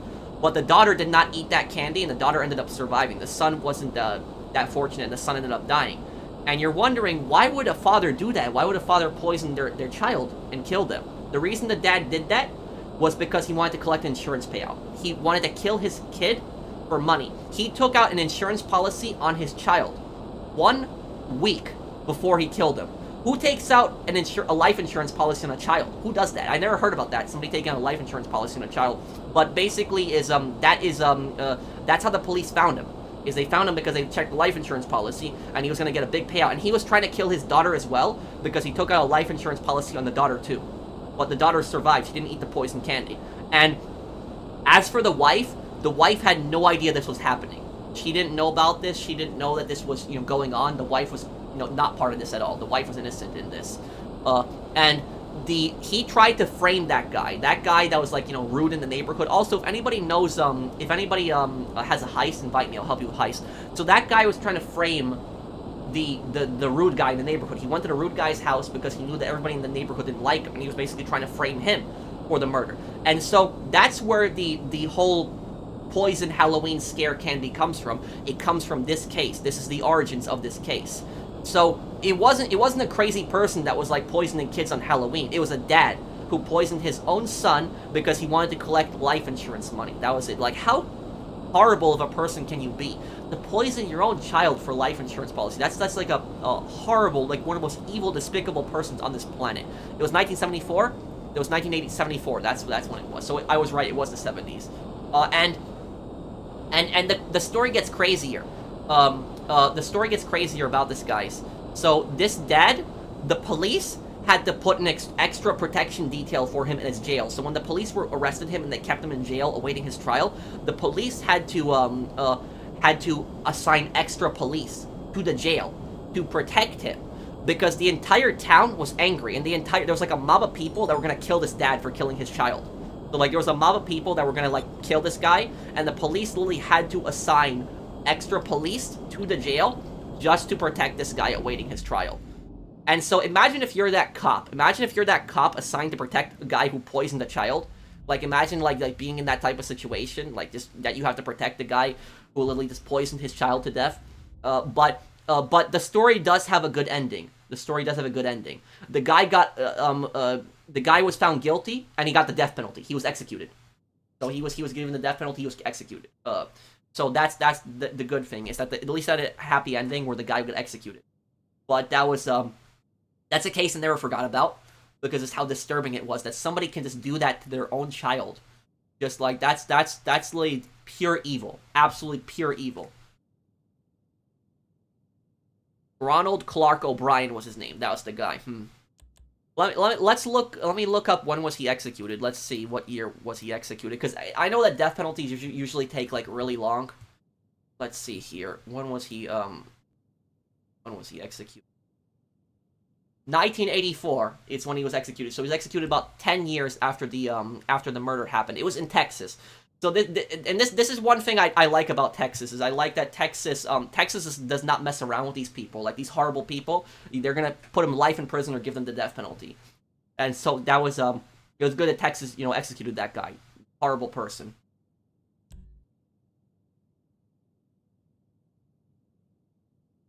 Okay.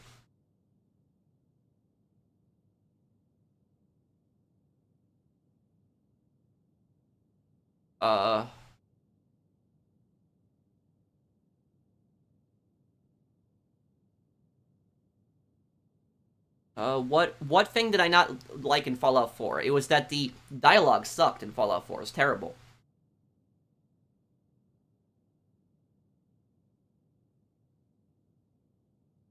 Why are so many famous people are predators? EDP, Drake, Dr. Disrespect. I don't know. I don't know. People are just creeps.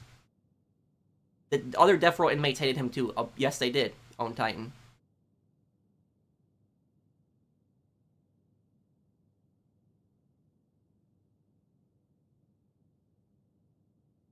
I didn't have a problem with the weapons in Fallout 4. Okay, let's do this. I'm ready to do this one. What is this? Artwork? Wait, Mista, are you sure you want to do this with 4 people? Because artwork is, you can do this with 2 people easily. Is you're gonna lose money if you get 2 extra people. It's your heist, dude. It's do whatever you want to do. Uh,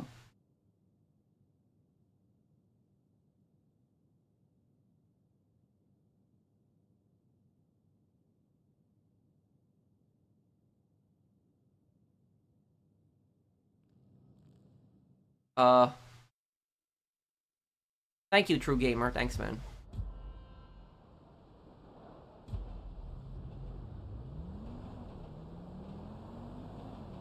After his heist, can we do mine? If we still have time, yeah, I could help you with yours, Nikki. Thank you for the super chat.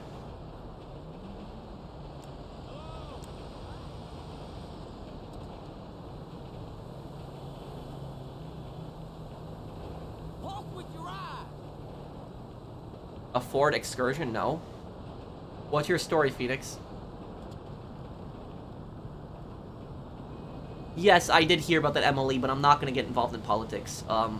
I stay away from it. This is the gaming channel largely. Sometimes I talk about crime stuff, but you know, I stay away. I try to stay away from politics as much as possible.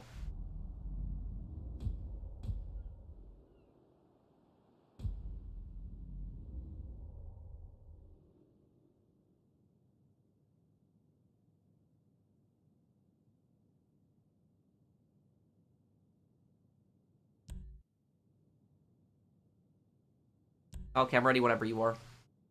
Silent, sneaky, okay.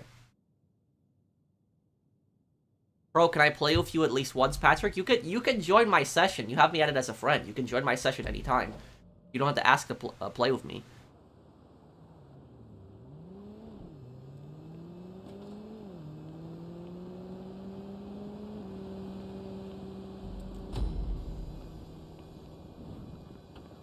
Okay, we're going in through the side door. I hope you brought your A game because you're not getting a warm-up. Drive over there, I'll be in touch.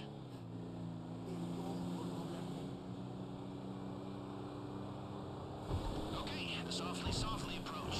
The only crew I know who can speak so little and still make so much noise. But here's hoping. The key to this whole job is to forget we're attempting a... Hope your day is good. Would I consider playing GoldenEye 007? Yeah, I played for Russia with Love, which I enjoy, so I definitely will be up for playing GoldenEye, yeah. If you screw up and they see you, we're just gonna do this the old-fashioned way, one dead guy at a time. Okay, do you want the good news or the bad news? Well, the good news is that they just had a record-breaking weekend, so the vault is full to bursting. And the bad news is that they've hired extra security to guard it. High risk, high gain. Just how we like it. Hey, did you try out your stun gun yet? This is going to be your best friend. It'll overload the circuits on any CCTV camera or metal detector it hits. They recover after a while, so as far as security is concerned... Okay, let's do it. That's it. Head through the door to the staff lobby.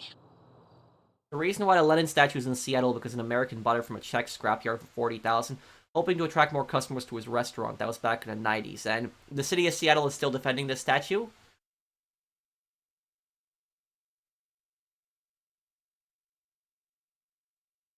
I'm not kidding, some moron was sitting in the basement of my hall begging literally anyone to give him money for iPhone storage. I just told him to stop Quickly, get through. panhandling. Did I do good? Wait. Stun gun should disable the camera for a while. In the basement of my hall? Your hall? Wait, what hall? You mean school? It's one thing, you know, it's one thing asking for change for, like, you know, food, but, like, for asking for iPhone storage, that's ridiculous.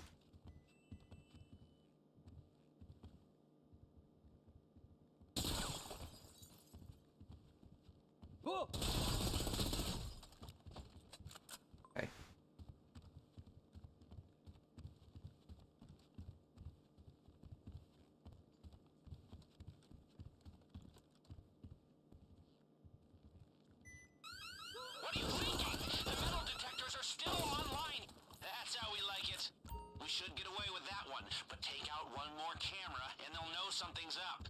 Okay. You can't shoot down many cameras. It's the I did watch Deadliest Warrior back in the day. I remember that show too. And you are in. Hey, before they go to the vault, today's takings are stored near where you are.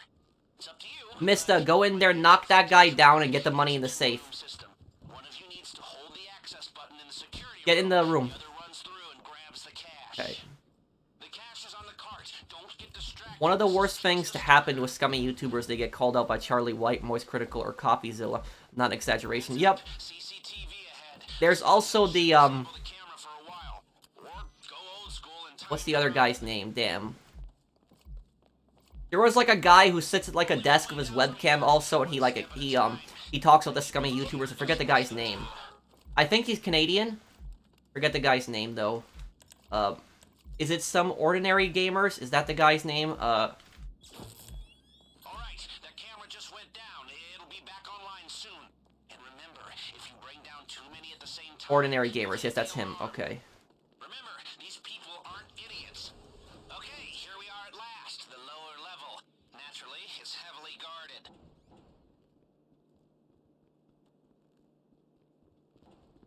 Okay, No Mista, I'm gonna need your help over here. Follow me. Get ready to follow me. The second you see me start running, you run right behind me. We're gonna knock these two guys out, okay? When you see me running, run.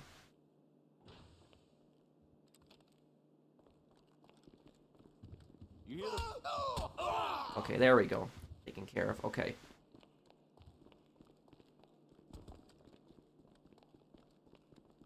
Get back, get back. I'm trying to get this guy to come over here. I see him. Get back, get back.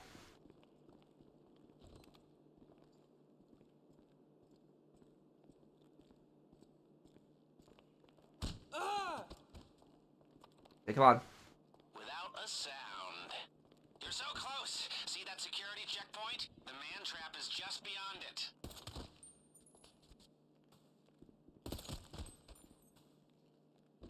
That guy, we're gonna have to leave that guy there. We'll come back to, for him later, if anything. Come on. See that? That's your man trap, so pay attention. You'll have to swipe both vaults. Okay, hold on one second here. Control panels. That unlocks the system, but even then, we can't open both the inner and the outer doors simultaneously. Everyone needs to get inside so we can close the first door and then open the second. I don't like what they did with this. We need one person with a vault key card at each terminal. Let's go. Hold on one second. How do I use the drone in this now? The drone, it was the stealth drone. Where's the option for the stealth drone? It's under what tab is it under? Man, they changed so much with this. It used to be under inventory, but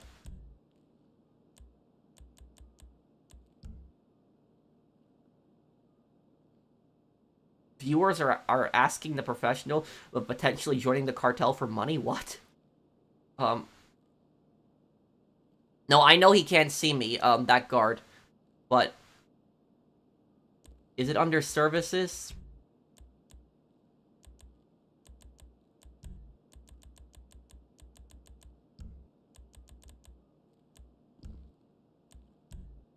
Vehicles, remote, okay. Nano drone, here we go.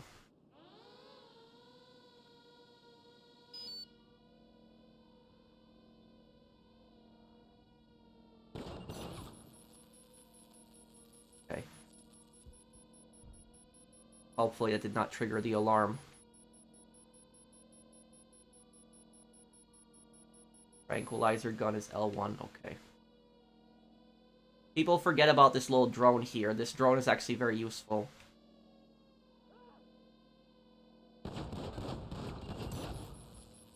Ah, goddamn. I thought that he wasn't gonna see it. God damn. Okay, I'm sorry. That's my bad. Yeah, I messed up. I'll retry this one more time. I'm sorry. I was just trying to get rid of everyone down here, but it was, but yeah, this happened. I'm sorry. It's my bad. My bad. I messed that up. It's on me. Was it really necessary to kill those two guys? Kind of, because when you're going to be leaving the heist afterwards, if you go upstairs, if you don't kill everybody, what's going to happen is you're going to get detected by one of them. I'm sorry, that's my bad. I messed that up. Gabagool over here. Thank you, Walst Money. Thank you for the great content, Pro. I can't wait for the new lore video. Like Ray Bacina once said, I'll see you later. I remember that line. It's in the Lost and Damned. Do you prefer GTA 6 have a weapon wheel, GTA 5 or Red Dead Redemption 2, or old school style? I don't mind the weapon wheels. I don't think they're necessarily a bad thing.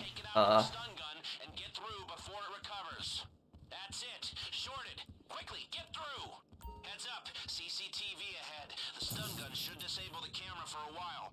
Or go old school and time your run.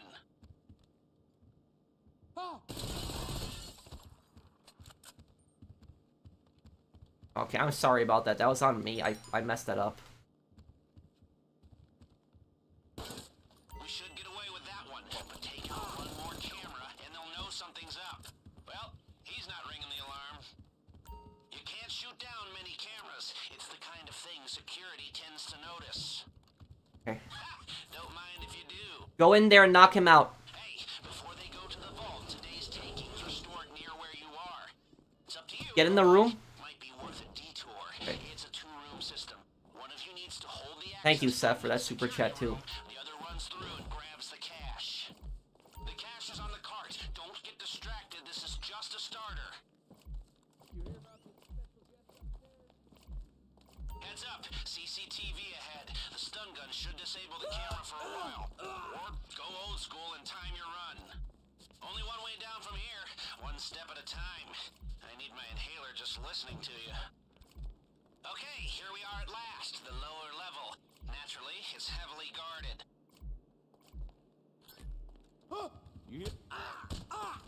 Okay, that was close. Take care of it.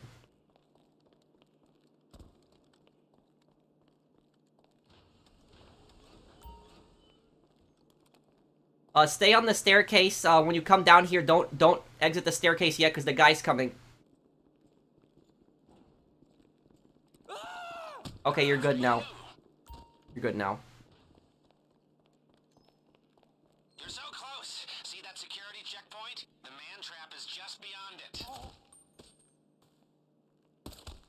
That's how we like it. Okay, we're good. Let's go. Alright, that camera just went down. It'll be back online soon. And remember, if you bring down too many at the same time, they'll hit the alarm. Okay. Remember, these people Swipe. aren't idiots. See that? I'll wait for That's you. your man trap, so pay attention. You'll have to swipe both vault key cards simultaneously at separate control Go. panels. Get everyone inside the man trap now. I can keep Bro, can I play with you after stream or after the heist? Maybe later tonight. I know I'm gonna eat dinner after the stream, but you hit the gym. I try to go like 3 times a week, but I'm going like 2 times a week at this point. push on to the vault. Thank you, Walst Money. Thank you for the super chat. Happy days.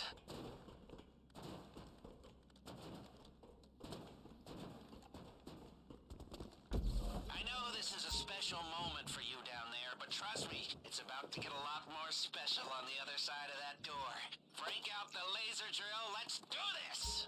The lock mechanism should melt like butter. You just need to target... Let's do a little bit of a race here. See who can open this first. If you push the drill too hard, it'll overheat. We're not on a time limit. Why not make an in-home gym? Well, in my parents' house, I actually do.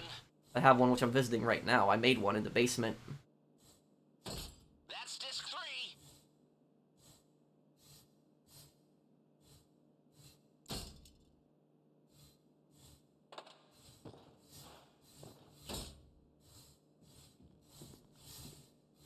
Good, that's the left side taken care of. Okay, listen, Mister, I'm gonna get everything on the left side. You get everything on the right side, okay? I got left, you get right. We'll get everything quickly here.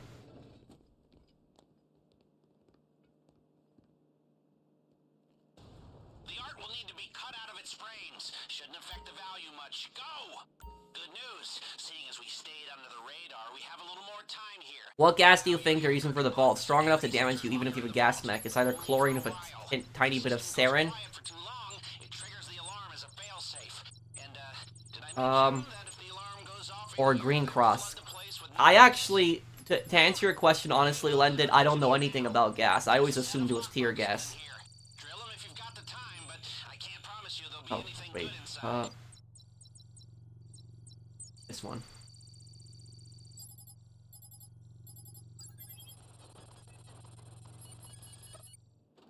Oh, opened. Okay. Yeah, but I don't know anything really about gas though, London.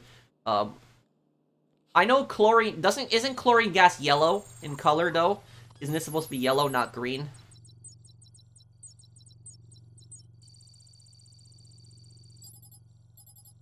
Okay.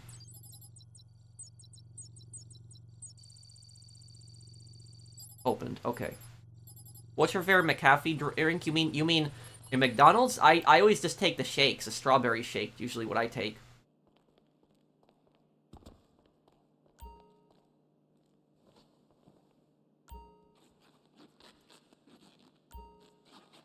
Oh, this is the Manhunt, yeah, this is the Manhunt artwork here.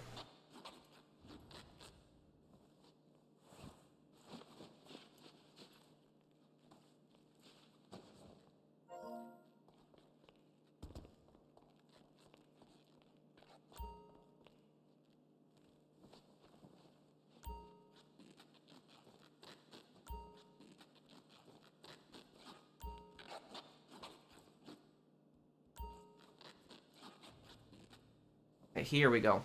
Okay, at 15 seconds, we leave.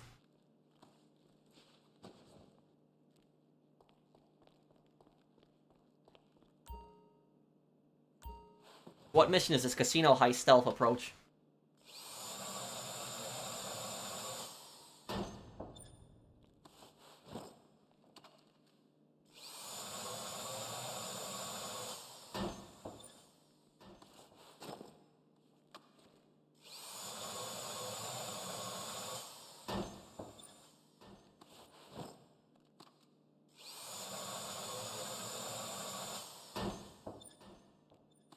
Okay, 40 seconds. I'm just gonna open one more final and get out. 30 seconds before the failsafe alarm, so make the most of it. Okay, I'm getting out. 20 seconds. Okay, get out, Mista, get out. Perfect. Now get out before they smell a rat. Gas incoming. 10 seconds. What's your question, Life of MJ? Detected. Who'd have thought it? People, Wipe. that is the mother lode. We cleaned them out. Okay, let's see if A square and circle HUD? I think I prefer a circle HUD. What's my ideal burger? I think I like turkey ham burgers the most. Cheese, tomatoes, mustard, pickles on it. really cleaned up down there, you know? They're not gonna know what hit them, except for the insurance bill. What's my favorite modern rifle? Easy. The AK-74. You know, if we pull this off, it'll be the crown jewel of my career. The hardest achievement on the console of life.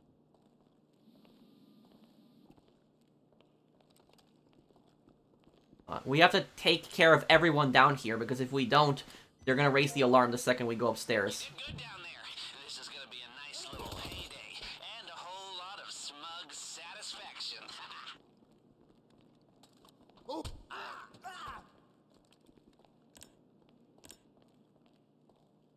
Alright, the camera just went down. It'll be back online soon. And remember, if you bring down too many at the same time, they'll hit the alarm.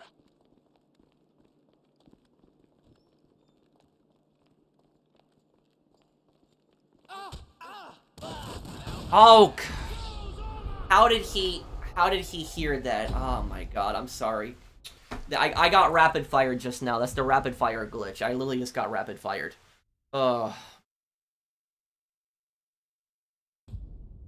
I was doing so good too, and how did he hear that? And then just that crap happens. Sorry.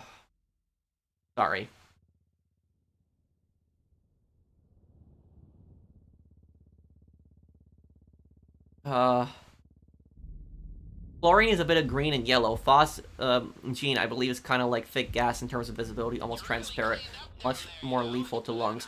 Have you ever... I got a question for you, Lendon. There's a game that I'm playing that I think you might be, interested in. I don't know if you've heard of the game, Izonzo. I know a lot of people have requested that I play it too. It's a World War I game, and one really creepy thing about Izonzo is that in Izonzo there's like so many different gas to use in that game. There's like a lot of the World War I weapons are historically accurate, but then there's like all these different kinds of chemical weapons, which is just creepy. But I know it's like a really historical battle of the Battle of Izonzo that happened. Yeah, it is a, If you bring down too many at the same time, they'll hit the alarm. Okay, I don't know what. Wait, what?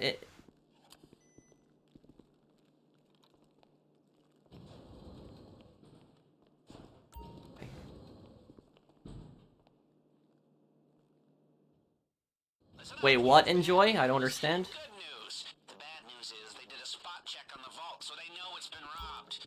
The good news is they have no idea who or how. The cops are on their way, but you can still make it out undetected if you do exactly what I say. If you're caught now, the shit really hits the fan. Come on, come on. Must be tiring running around with all that loot.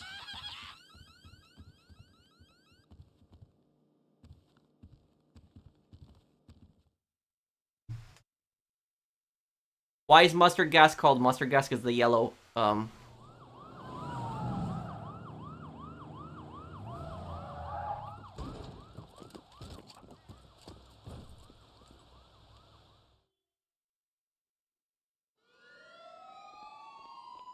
should avoid the bulk of Wait, what? costs. Enjoy the decline? Wait, what are you freaked out by? Remember, they know the vault's been hit, but they don't know who you are or where you are.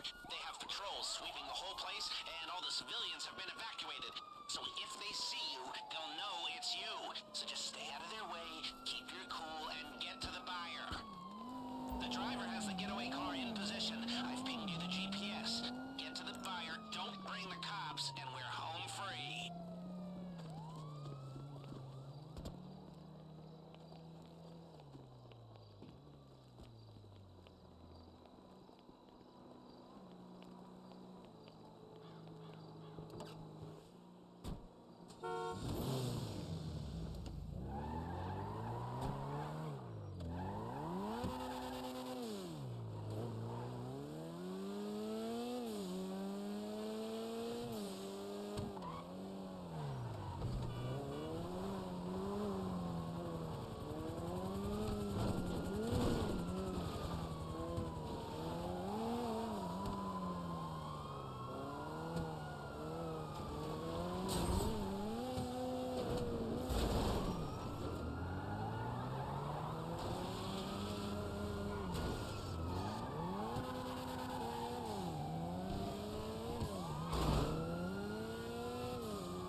Am I gonna transition this channel to a GTA 6 channel?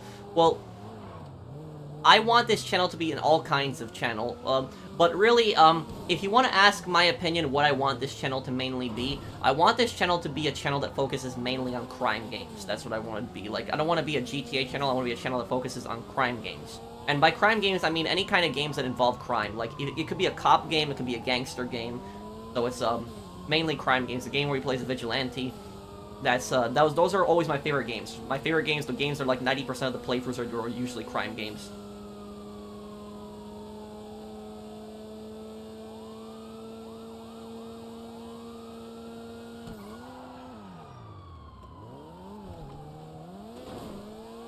How have I still not lost the cops?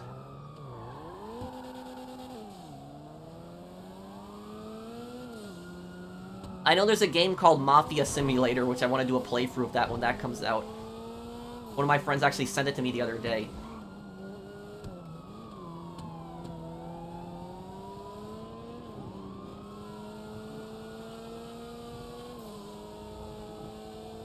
How have I still not lost the cops? Oh, now I have. There's a siren. This whole thing goes up in smoke. Lose the cops. What a night. Excuse me while I take a moment to bask in the glow of my own genius. Feel free to join me. This was the high point of a career full of nothing but high points. Lester Crest is back, baby. Looks like the house doesn't always win after all. Did you upgrade the engine on this Mista? I think this is going faster than it normally goes.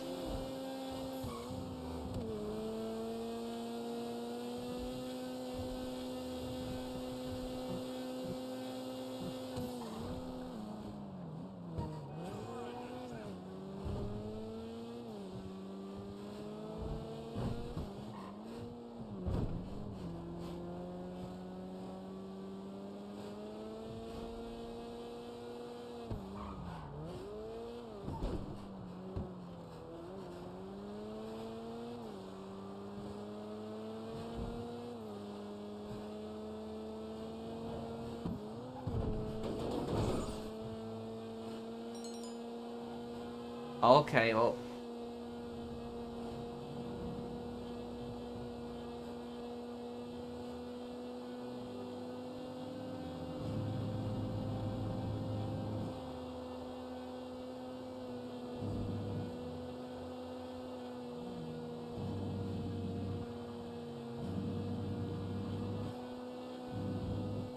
Like 90 miles.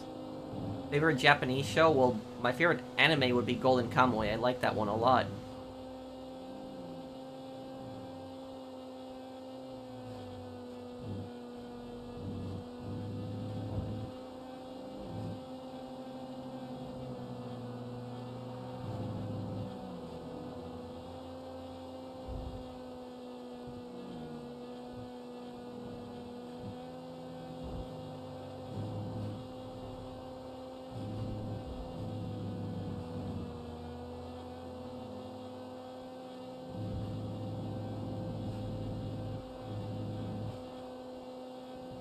Okay.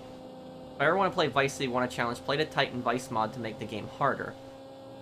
I want to play that, I know there's like that mod expansion that you can play that takes place after Vice City. It's not canon, but it's always something that I always thought about playing.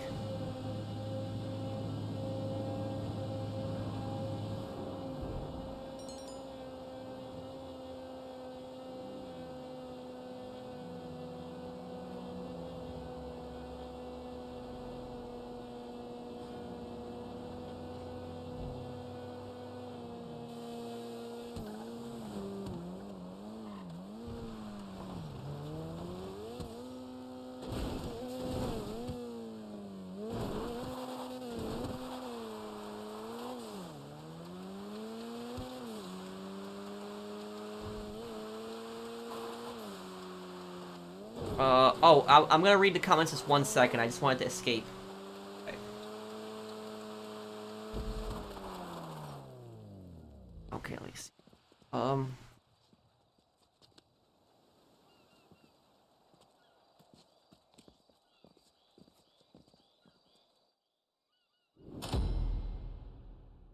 Something about crime. There's this woman in South Africa who murdered her entire family for life insurance, and she got caught by none other than the hitman Coffee House Crime Covers. By none other than the hitman. Coffee House Crime Covers the story. I was hoping you would watch it with us. Wait, how did this situation end?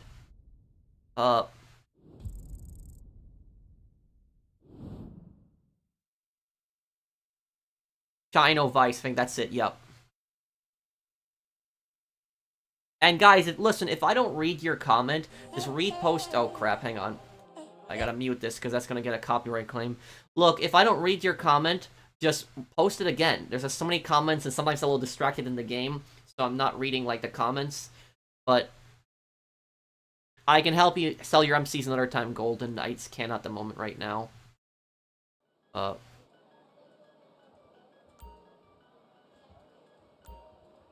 Well, nobody found out that I, you know, told on that psychopath and he got suspended because of that, but it's probably a good thing.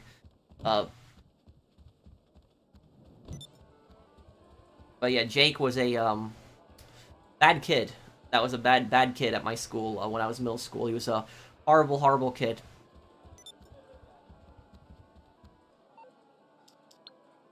Let me help you with your heist also, Nikki. I'll help you here.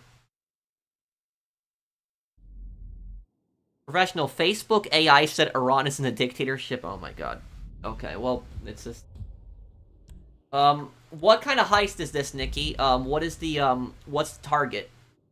I don't know how Facebook AI can say that Iran is not a dictatorship.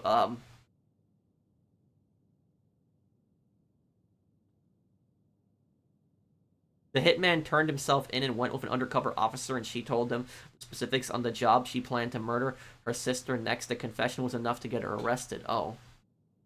Wait, so the hitman didn't even want to do it? That's, so Lily, the hitman had a conscience then.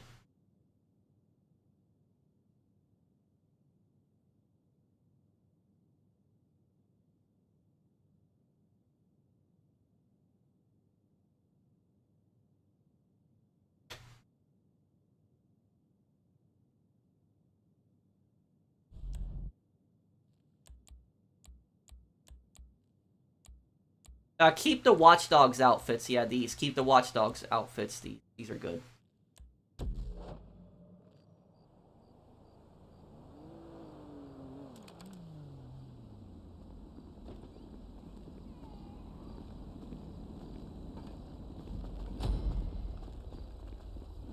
Okay, we're going in through the side door. I hope you brought your A game because you're not getting a warm-up. Drive over there and I'll be in touch. Okay, softly approach. I want to see the Call of Duty play Sniper Elite 5 Axis Invasion. Wait, Call of Duty? What do you mean? The Call of Duty play? But here's hoping. The key to this whole job is to forget we're attempting a career-defining heist. Yes, I will do Watch Dogs 2. Are you calm? Good, because I'm calm. There's another Watch Dogs 1 mod called Living City. As a script where the Chicago PD will use the CTOS systems against you once you get the heat level 4 to 5. They use the more reasonable hacks. Bloom does not care. So the vault is full to bursting. So CPD will use like traffic and barriers, but Bloom will use the dangerous hacks. Hey, did you try out your stun gun yet? This is going to be your best. I follow your lead. Okay, It'll overload the circuits on any CCTV camera or so let's metal go. detector it hits. They recover after a while, so as far as security is concerned, it was just a temporary outage, but it's enough for you to get past. Your keycard is good for Okay, we're in. anything up to a level. That's it. Head through the door to the staff lobby. Well, you know what the scariest mission in Watch Dogs 1 was? Lending the final mission. Remember when Damien is going crazy with the CTOS? That's honestly the scariest mission. That mission made me rage. Like, that was just, Hey, I hope we can play GT Online one day. Sure we can, Jacob. What's your PSN? Metal detectors up ahead. You'll need to find the fuse box on the side of the unit, take it out with a stun gun, and get through before it recovers. That's it. Shorted. Quickly, get through. We should get away with that one, but take out one more camera, and they'll know something's up. You can't shoot down many cameras. It's the kind of thing security tends to notice. Heads up. CCTV ahead. The stun gun should disable the camera for a while. Or go old school and time your run. Quick and clean. Very nice. Coming through. Okay, somebody go in, Go to the vault. Today's taking go in there. near Wait for the guard to move around, though. but might be worth a detour. It's a two-room system. One of you needs to hold the access button in the security room. The other runs through and grabs the cash. Heads up. CCTV ahead. The stun gun should disable the camera for a while. Waiting for the camera just to... Go old school and time your run. The cash is on the cart. Don't get distracted. This is just a starter. What's in the fridge? I'm not sure what, I'm gonna eat. See. Only one way down from here. One step at a time. I need my inhaler just listening to you. What? Wait. Is the alarms... How is the alarm... Here we are at last. The lower level. Naturally, We did everything correct. How?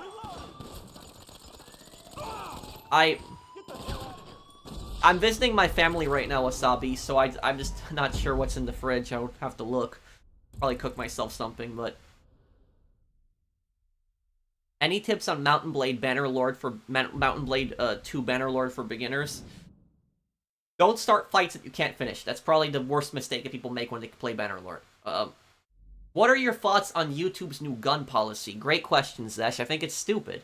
I think it's like the fact that when YouTubers show off an automatic firearm, that their video is going to get age restricted, it's going to get demonetized. There's a lot of gun channels that are great on YouTube.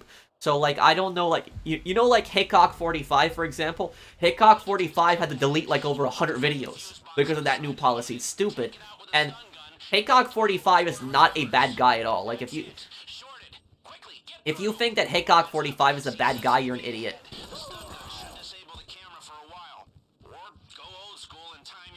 Not talking about you, by the way, Zesh.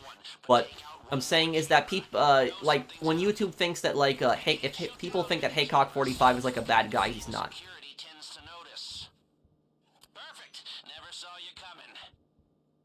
Pat, is joining your stream party only for members? No, anybody can join, but when I stream, I stream specifically in the North, in my North Yankton, like, group chat.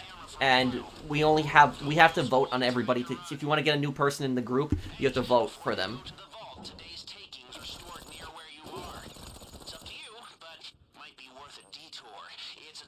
Wait, no, somebody didn't...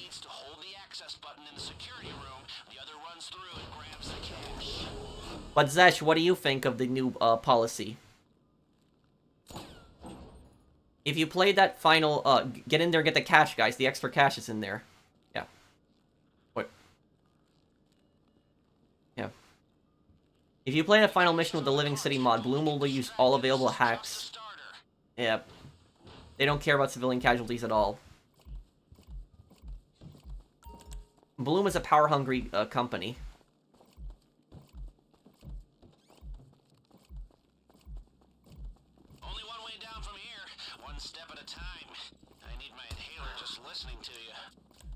Yeah, YouTube is going after Hickok, but Zesh, just know, you know, when I was saying that if you think that Hickok is, like, an idiot, I wasn't talking about, I mean, if Hickok is a bad person, you're an idiot, I wasn't talking about you, Zesh.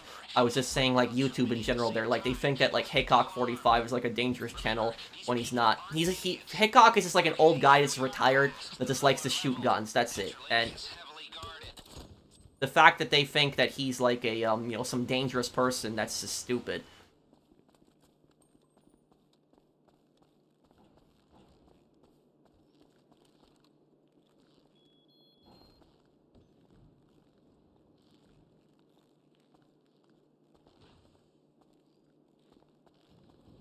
Sesame.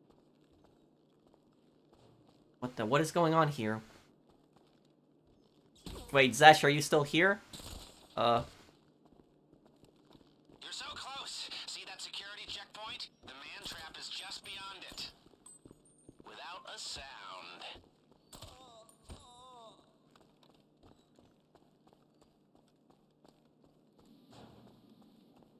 See that? That's your man trap, so pay attention. You'll have to swipe both vault keycards simultaneously at separate control panels. That unlocks the system, but even then, we can't open both the inner and the outer doors simultaneously. Everyone needs to get inside so we can close the first door and then open the second. We need one person with a vault keycard at each terminal. Let's go! Wait, did Zesh ever reply? Is he still here?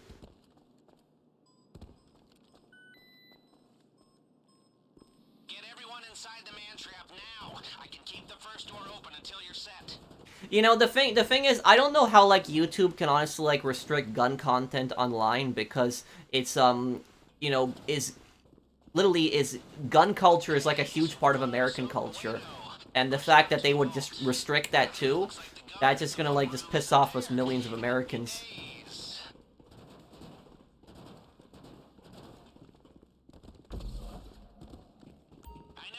Okay, let's throw this here.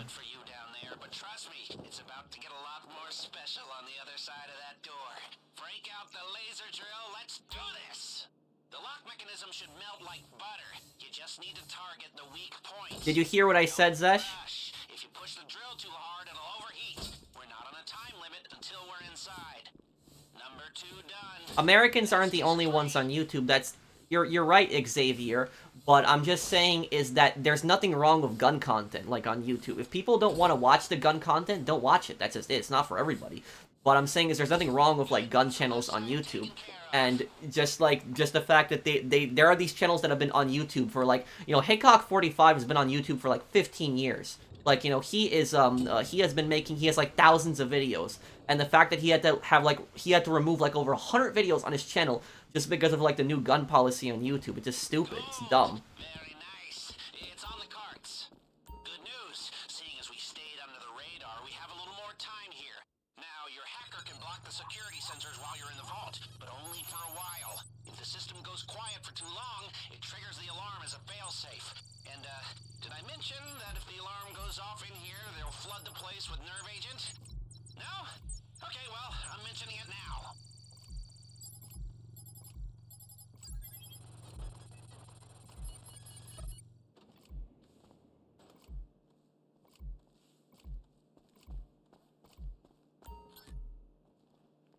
What about YouTubers that do hunting videos? I don't think there's necessarily anything wrong with that either, too. It really depends on the type of content.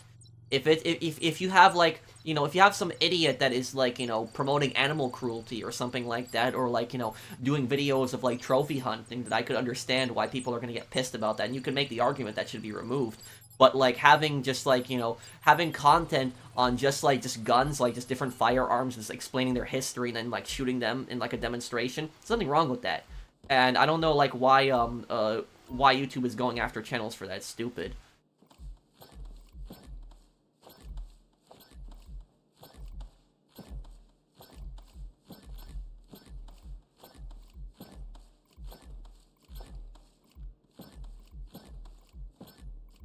We'll definitely collect all the gold on this run.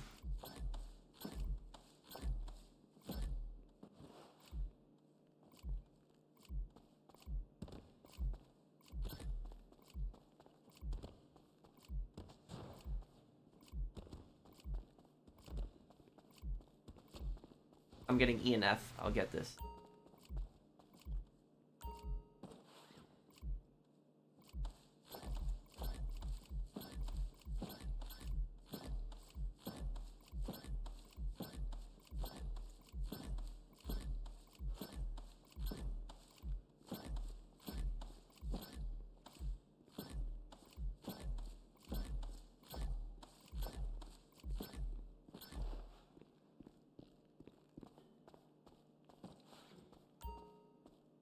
At least, oh, I don't have there's no drills? Okay, I guess that's it then.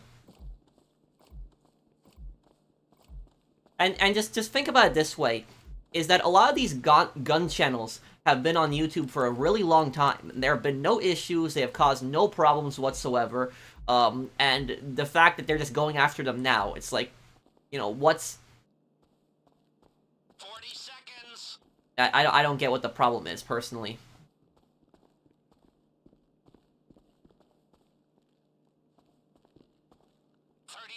Before the failsafe alarm, so make the most of it. We're still under the radar. Perfect. Perfect. People, that is the I think that the... I think that what I will say about YouTube is I think that YouTube has probably been the most helpful to the gun community out there because of the fact that the media just basically stereotypes gun owners and tries to make gun owners seem like they're these crazy, paranoid, like, bad people, tries to make them seem like they're racist or something, when most gun owners are just, you know, decent people, not bad people at all. But these gun channels have introduced a lot of people to firearms culture, not just to Americans, but, like, people all around the world. And it has really broken that stereotype that the media portrays on, like, just, you know, stereotyping gun owners. And now the fact that YouTube is basically, like, trying to censor these gun channels and, like, going after them who have never caused any problems before, it's just stupid and bad. nice little payday and a whole lot of smug satisfaction. All right, the camera just went down. It'll be back online soon. And remember, if you bring down too many at the same time, they'll hit the alarm. Quick and clean. Very nice. Okay, let's get in there.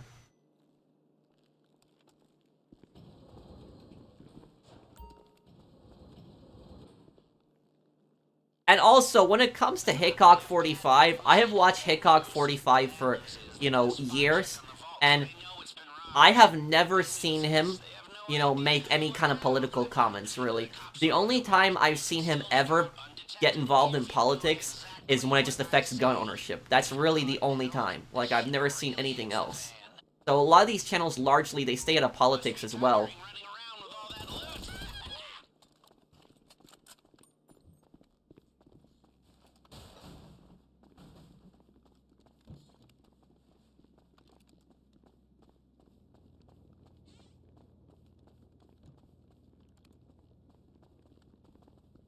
Okay. I've missed this. Go, go, go. Let's go. Go, go.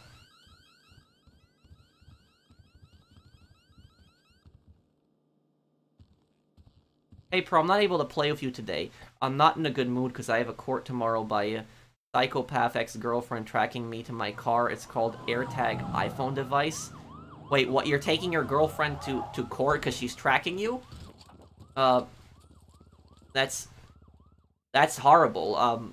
Thank you, Agent Reaper, for the super chat. I hope everything goes good with your court case.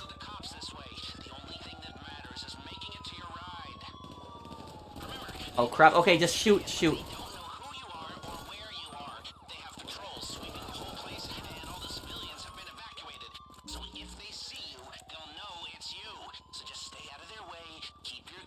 No, I don't think the laser would have done anything to Nick, because Nick was immune. It was, Get to the buyer, don't bring the cops, and we're home free. Get some distance.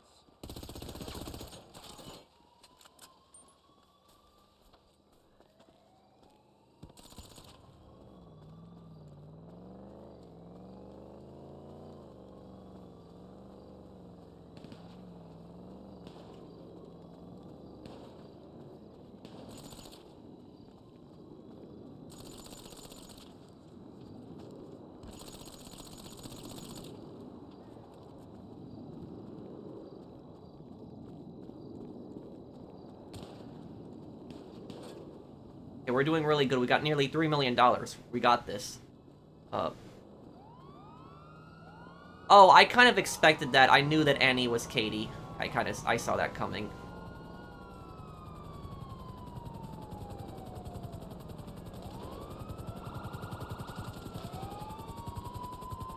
Yeah, I know that, Phoenix. I just don't typically stay around the house that much in Fallout 3, but...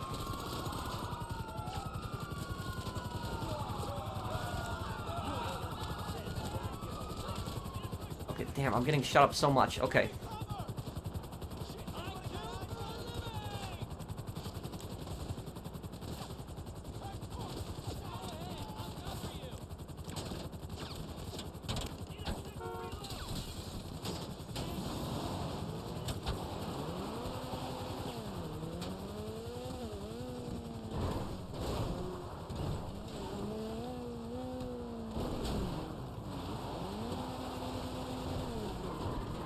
Okay.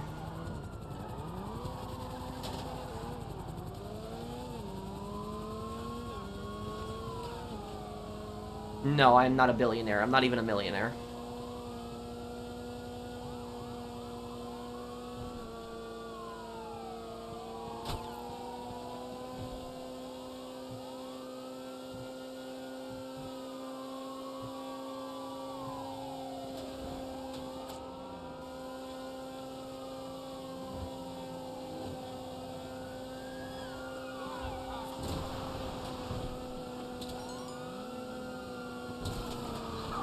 Yeah, well, let's celebrate once we get away from the cops, though.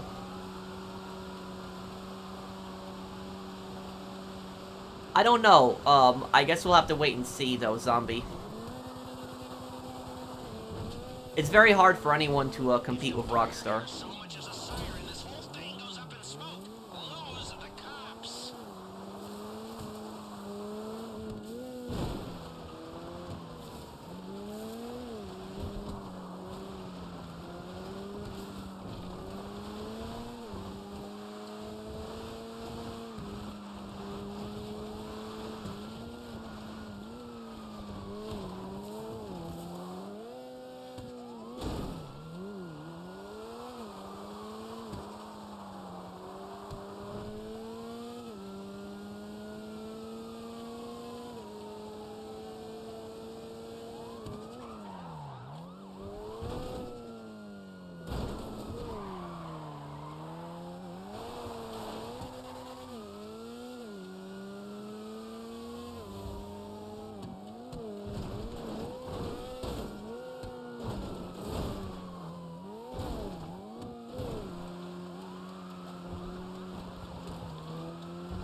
alarm. Okay. Lost him now. There we go. Excuse me while I take a moment to bask in the glow of my own genius. Feel free to join me. This was the high point of a career full of nothing but high points. Lester Crest is back, baby. Looks like the house doesn't always win after all. Guns aren't the issue, it's the people who own them. Well, I wouldn't even say it's necessarily the people who own them, because that's gun owners. I would say it's more, the problem is more, it's gangsters. That's who the problem is. Criminals. That's really the problem, is criminals. Because the thing about firearms is that people have this false misconception. They think that if criminals don't have firearms, that they're not going to be able to commit crimes, which is just not true. They're still going to commit crimes regardless. But I would say is, you know, is honestly like the people who think firearms are the problem, like, you know, they should come into some of the small towns that are like in the Midwest, because like in my town, like where I live, there is like literally, I see so many people just carrying guns here. Like I will like go to a gas station, I'll see people open carrying. You know, I will, I've even seen a person, you know, my neighbor even open carries his, M14, he has it on his back when he's going to get mail. So, literally, it's just much more common here, and you would think that with just this many people, like, carrying firearms, that we would have, like, shootings around the clock, but it doesn't happen. I never hear about any shootings, I have never witnessed a shooting. There is, and I watch my local news every day in my town, I don't see anything about shooting. Like, no shootings, none of that stuff is going on here. So, personally, to me, that tells me that it is not the guns that are the problem, it is the criminals, the gangsters, who are the problem.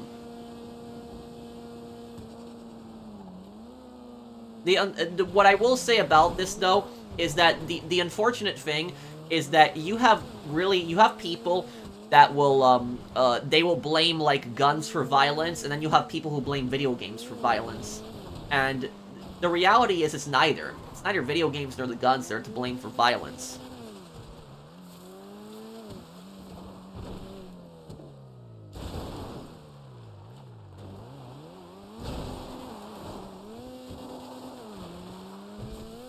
Well, yeah, I would say that mental health definitely plays a role, but look, if you look at a country like Switzerland, Switzerland has a very high rate of gun ownership, but Switzerland has very little shootings. The reason that Switzerland has very little shootings is because Switzerland does not have these... Switzerland has higher living standards than America, and does not have these really big gangs, these cartels, these mafias. Switzerland doesn't have that. It doesn't have, like, this big mafia cartel gang problem that America does. And not only that, but Switzerland deals with mental health. Like, Switzerland's mental health facilities are so much better than America's mental health facilities. And so that's why Switzerland really doesn't have the shootings that America does, even though it has, you know, similar rates of gun ownership. It's because Switzerland has higher living standards, and it has it does not have the gang problem that America does, and it has much better mental health care facilities.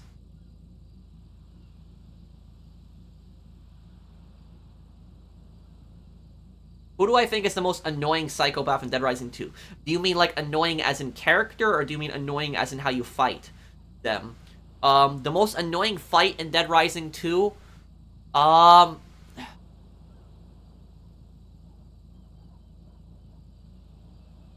Thinking, what psychopath would be most annoying in Dead Rising 2? Chef Antoine.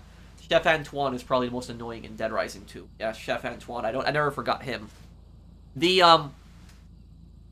Those snipers that show up, they can get annoying too, those guys.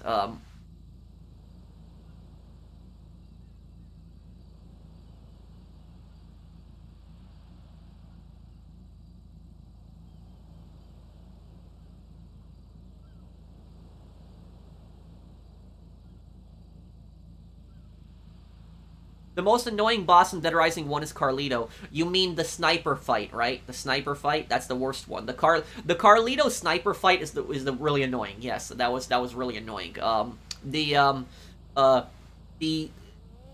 I think that the convicts, the prisoners, those guys are really annoying. If you don't know how to kill those guys, they can get really annoying. They drive around, run you over, shoot you. The prisoners are really annoying too.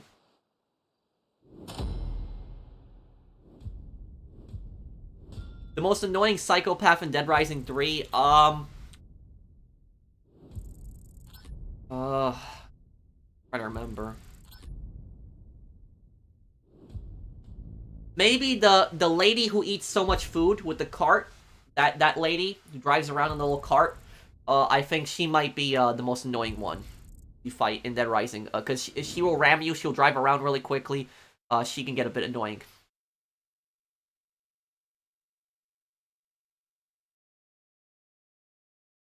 Dead Rising 4, I barely remember Dead Rising 4. I never even played it. I watched a playthrough of it.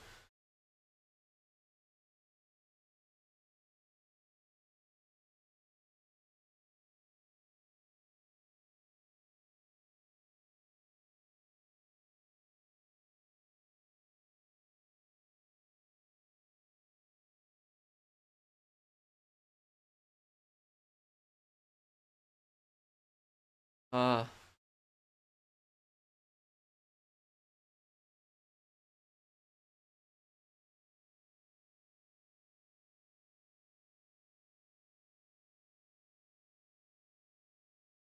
My college dorm hall. He also said his parents were dead in a car crash, and I asked him, how the hell are you even here then?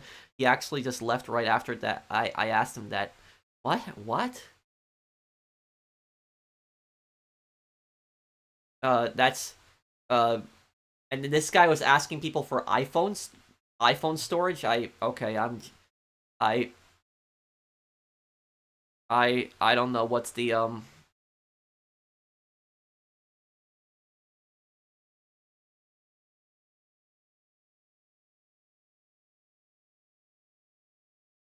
Well, look, to answer your point there, Isaiah, is, can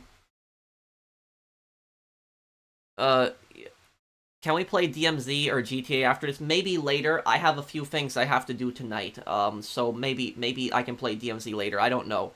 Maybe not tonight. But I could probably play DMZ with you another day then.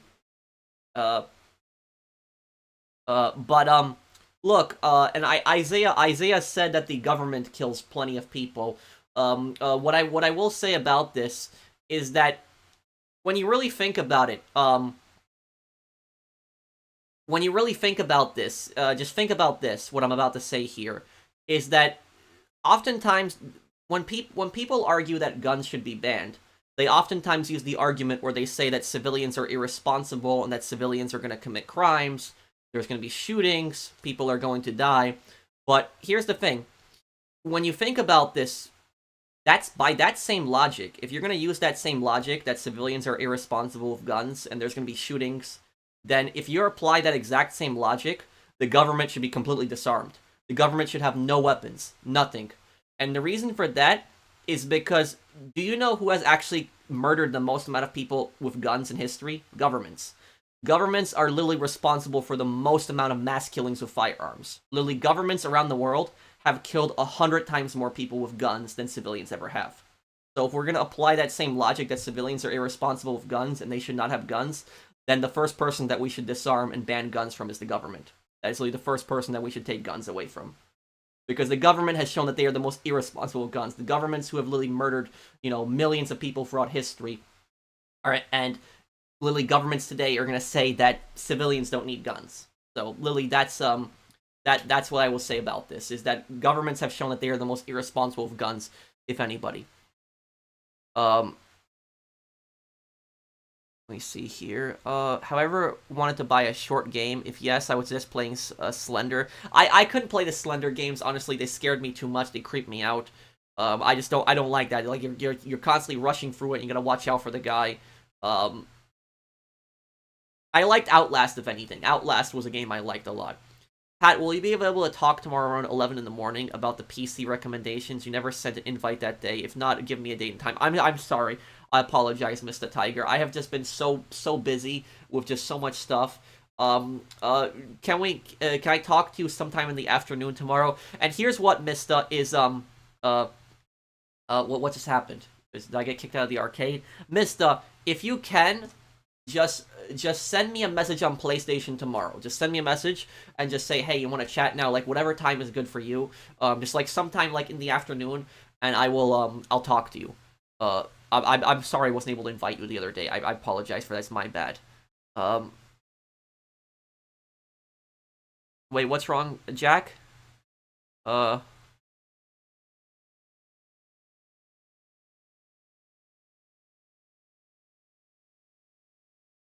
Most gun channels are safe and responsible. You get the occasional idiot, but those channels are a very small minority. Yeah, and and the thing is, these gun channels oftentimes stress safety with firearms. So they're the least these people you shouldn't be going after these people personally for that. Um,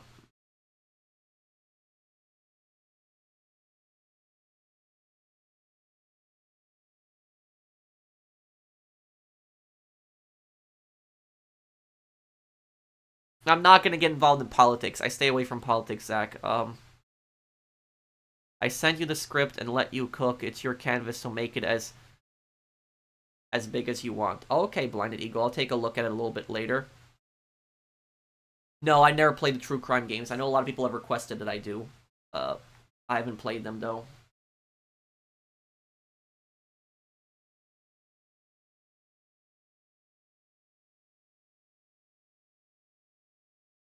No, I didn't know that, Gunner.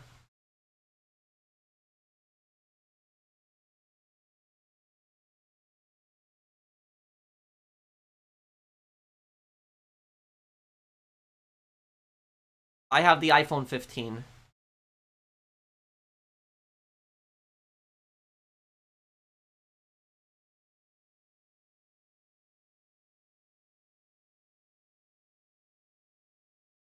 It's okay, Zombie Fanatic. I'm going to go. Things got to do. Take care, man. Okay, I'll see you, Phoenix. Do you think that they should have executed Von Braun for his involvements of V2s? Anybody who was involved in the design of the V2 rockets should have gotten the death penalty, because the V2 rockets were primarily a terror weapon. They were meant to target civilians. That was the whole purpose of the V2 rockets. It was meant to target so many civilians that the Allies would just surrender, and they would seek peace on Germany's terms.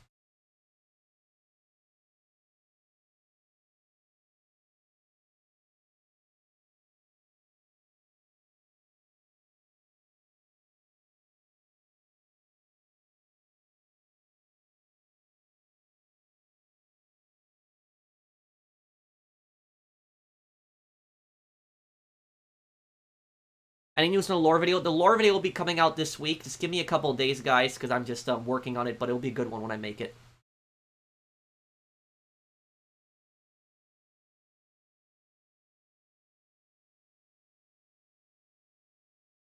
Yeah, GTA 5 has a lack of interiors. Thunderman is only dangerous if you're visibly looking at him. He has no face, is taller than the biggest brute, has a business suit, and can hurt you really badly if you look at him. He's a mind flayer. I've just always personally been freaked out by those games.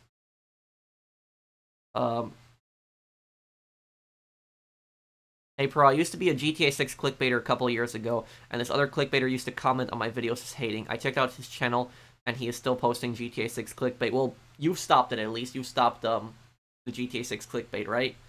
That's good on you that you've stopped it.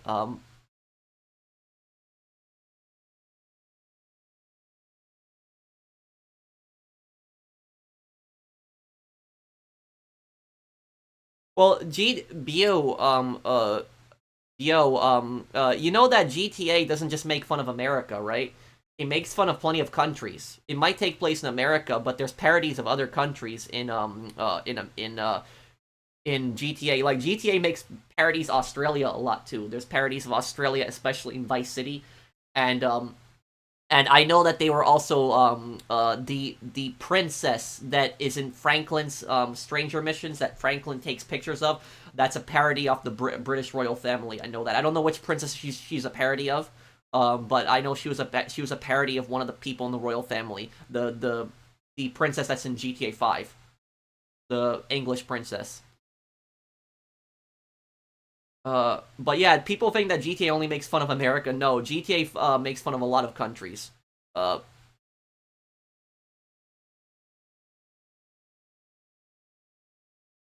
Yeah, oh yeah, the Luvfists were Scottish. I forgot about that. Raidens too. What is your PSN name? Polish mercenary?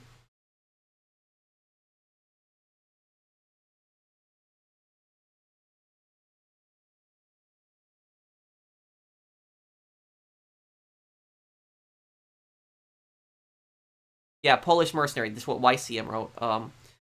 Do we know what side was Nico in the Yugoslavian wars? He was on the Serbia side. In that. Bro, Dark Viper will not post GTA Guesser because he's afraid he will lose viewers to your channel. Please ask him to release. Wait, what? I haven't heard him say anything like that before. But, Dark... Like, I don't think Dark Viper AU believes stuff like that. Like, no, it's, Hi Dynasty Tariq Terry. And hi Ian, I recommend watching View of the Fifth Column's video on gun violence and how to properly stop it. It's very unbiased and changed my opinion on the second 2A in a profound way. View of the Fifth Column's video. I will have to look into it. Thank you for the super chat, Ian. Yeah, I will save that and I'll look into that, what he says. I might agree or might not agree. I'll have to see what he says, but uh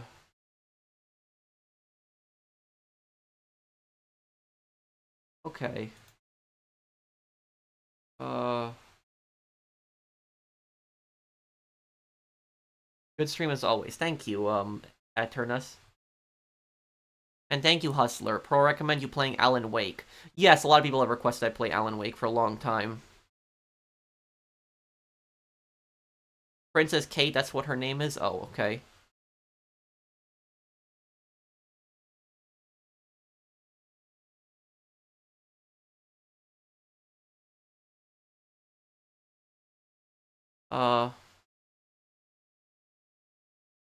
I think GTA 6 is gonna have a lot of action. I don't think it's gonna be like GTA 4.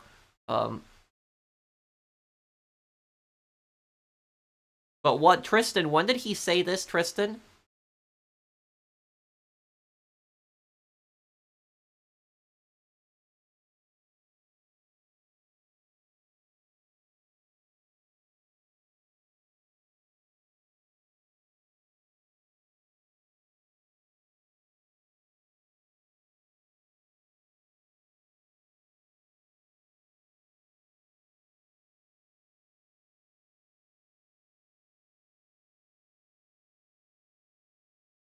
Uh,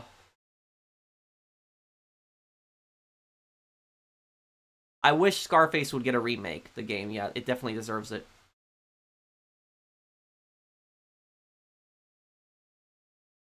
If you look at Slenderman too long, your mind will rupture, causing your brain to hemorrhage. Oh, that's creepy.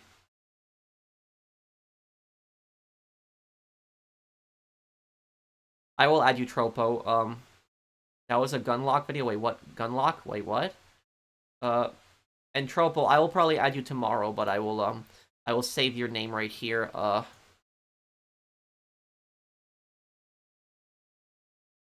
Okay.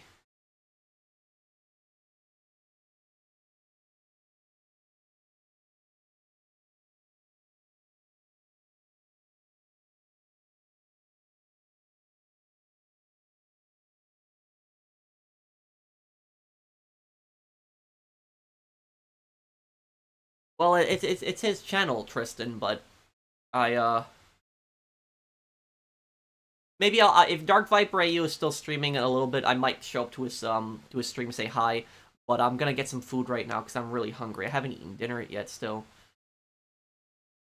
Yeah, Outlast Trials is a game a lot of people have requested that I play. I could play it too.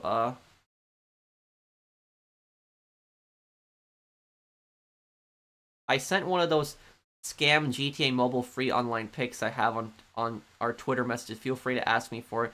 I think they need to shut down the GTA Mobile ads. They're still doing that. Or the GTA 6 ads still on Twitter.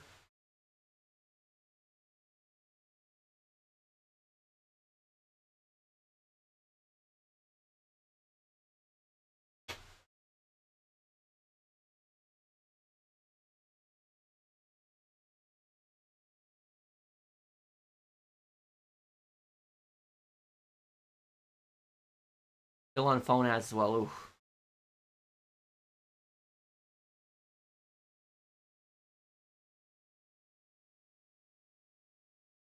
I saw a bunch of people come in suits out of building, in boxes. I found out they were all fired. Oh, people walking out of the building with boxes are fired. Um, well, that sucks. You